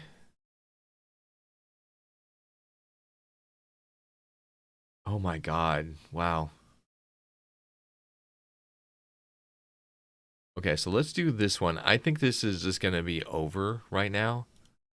So we're going to do this. Then we're going to do its 7 ability immediately. So all of my creatures gain +1/+1 for each forest you control and gain trample. Dun dun dun. And you know what I'm going to do? I'm going to play this just because. So we're going to play this. We are going to do the sacrifice. So we're going to do gain 2 life. Okay. Get a green. We're going to have like so much mana just kind of like floating out there. Okay. Yes, we're going to sacrifice a land. We'll sacrifice this one right there. And we get to put 2 of them onto the battlefield and do all the triggers 2 more times, which is nuts. So we're going to get lots of +1/+1s for everything, plus we get the additional damage. Okay, so that's all of that. That was a lot. That was a lot. Okay, now I, just for giggles, am going to do this. Everything gets indestructible. Now we're going to go into our attack phase. Yes, we're going to dump our floating mana. Here we go. Let's go ahead and do this because I need more space to look at this stuff. All right. So he has 2 creatures that can block, but we have trample, so I just need to be able to hit for 37. Okay. So we're going to overshoot. There you go. And then for you, all I have to do, you know what? Let's hit you with 73. Actually, yeah, that's perfect. That's perfect. Declare your blockers. And they're dead. Sweet. All right. Well, we won.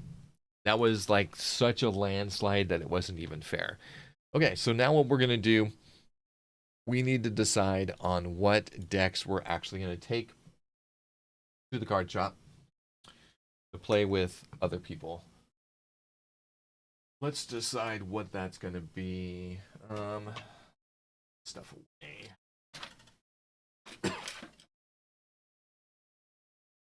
Oh my gosh. Okay, that's a little bit heavy.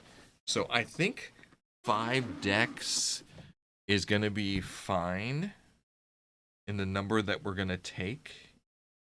So we're going to take a Loro. We're going to take our Landfall, which we just played. We're going to take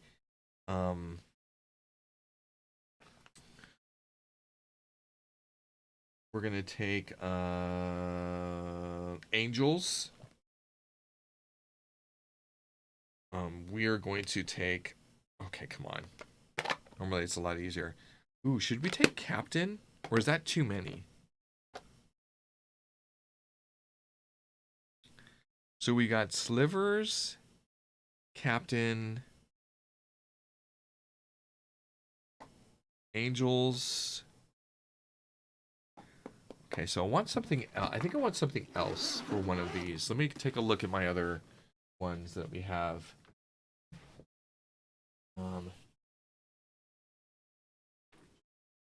Oh, that's right. So we've got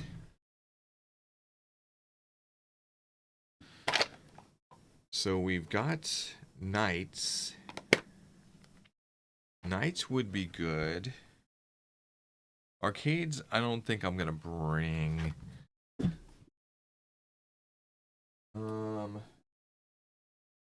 And then we do have our our new Doctor Who. And I've never played these before. But I kind of wanted to play it with a group. Okay. I'm going to keep that one behind. Okay. So we're leaving Arcades. We're leaving the Doctor Who's. So what I need to figure out is... Okay. Slivers are good. Nissa is good. Aloro is good.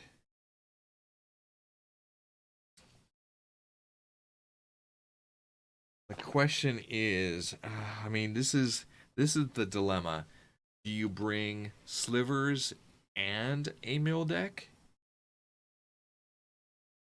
Or do you bring something that's less terrifying?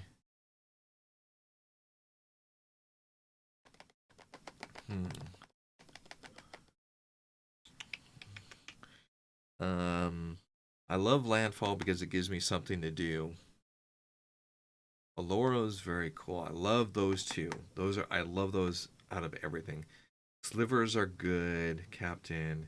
Like, I don't think I'm going to be able to play all these, so what I need to do is figure out, do I want to bring Angels or do I want to bring Knights? Yeah, I think that's what that comes down to is angels or knights. So let me go ahead and get my coin. And we're going to do a flip to figure out which one we're actually going to take. All right, so I need to be safe with this because this thing weighs a little bit. I don't want to break anything. All right, so this is what I'm talking about. This is something I got recently for supporting the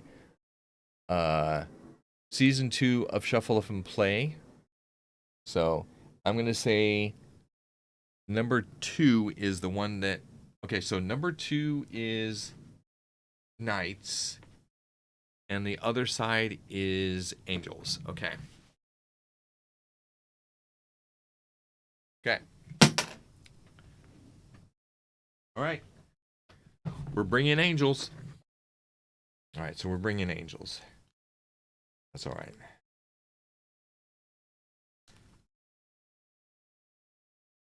It's a good average kind of commander deck, so I'm cool with that. So Angels, which was actually the one that was already in there, and it has Flying and Vigilance as its commander, so I am happy. Happy about that one. Need to go back in. All right. So I think that's going to be it for today. Thank you guys so much for hanging out with me. I know this wasn't the Minecraft stream. We'll be back tomorrow with Minecraft, but I really wanted to get this done today and kind of get this video out there. But yeah, Game Veteran, Jedi, Delphite, Lily, Voceros, yes, you too, Benito. Thank you guys, and Hal Jordan, of course.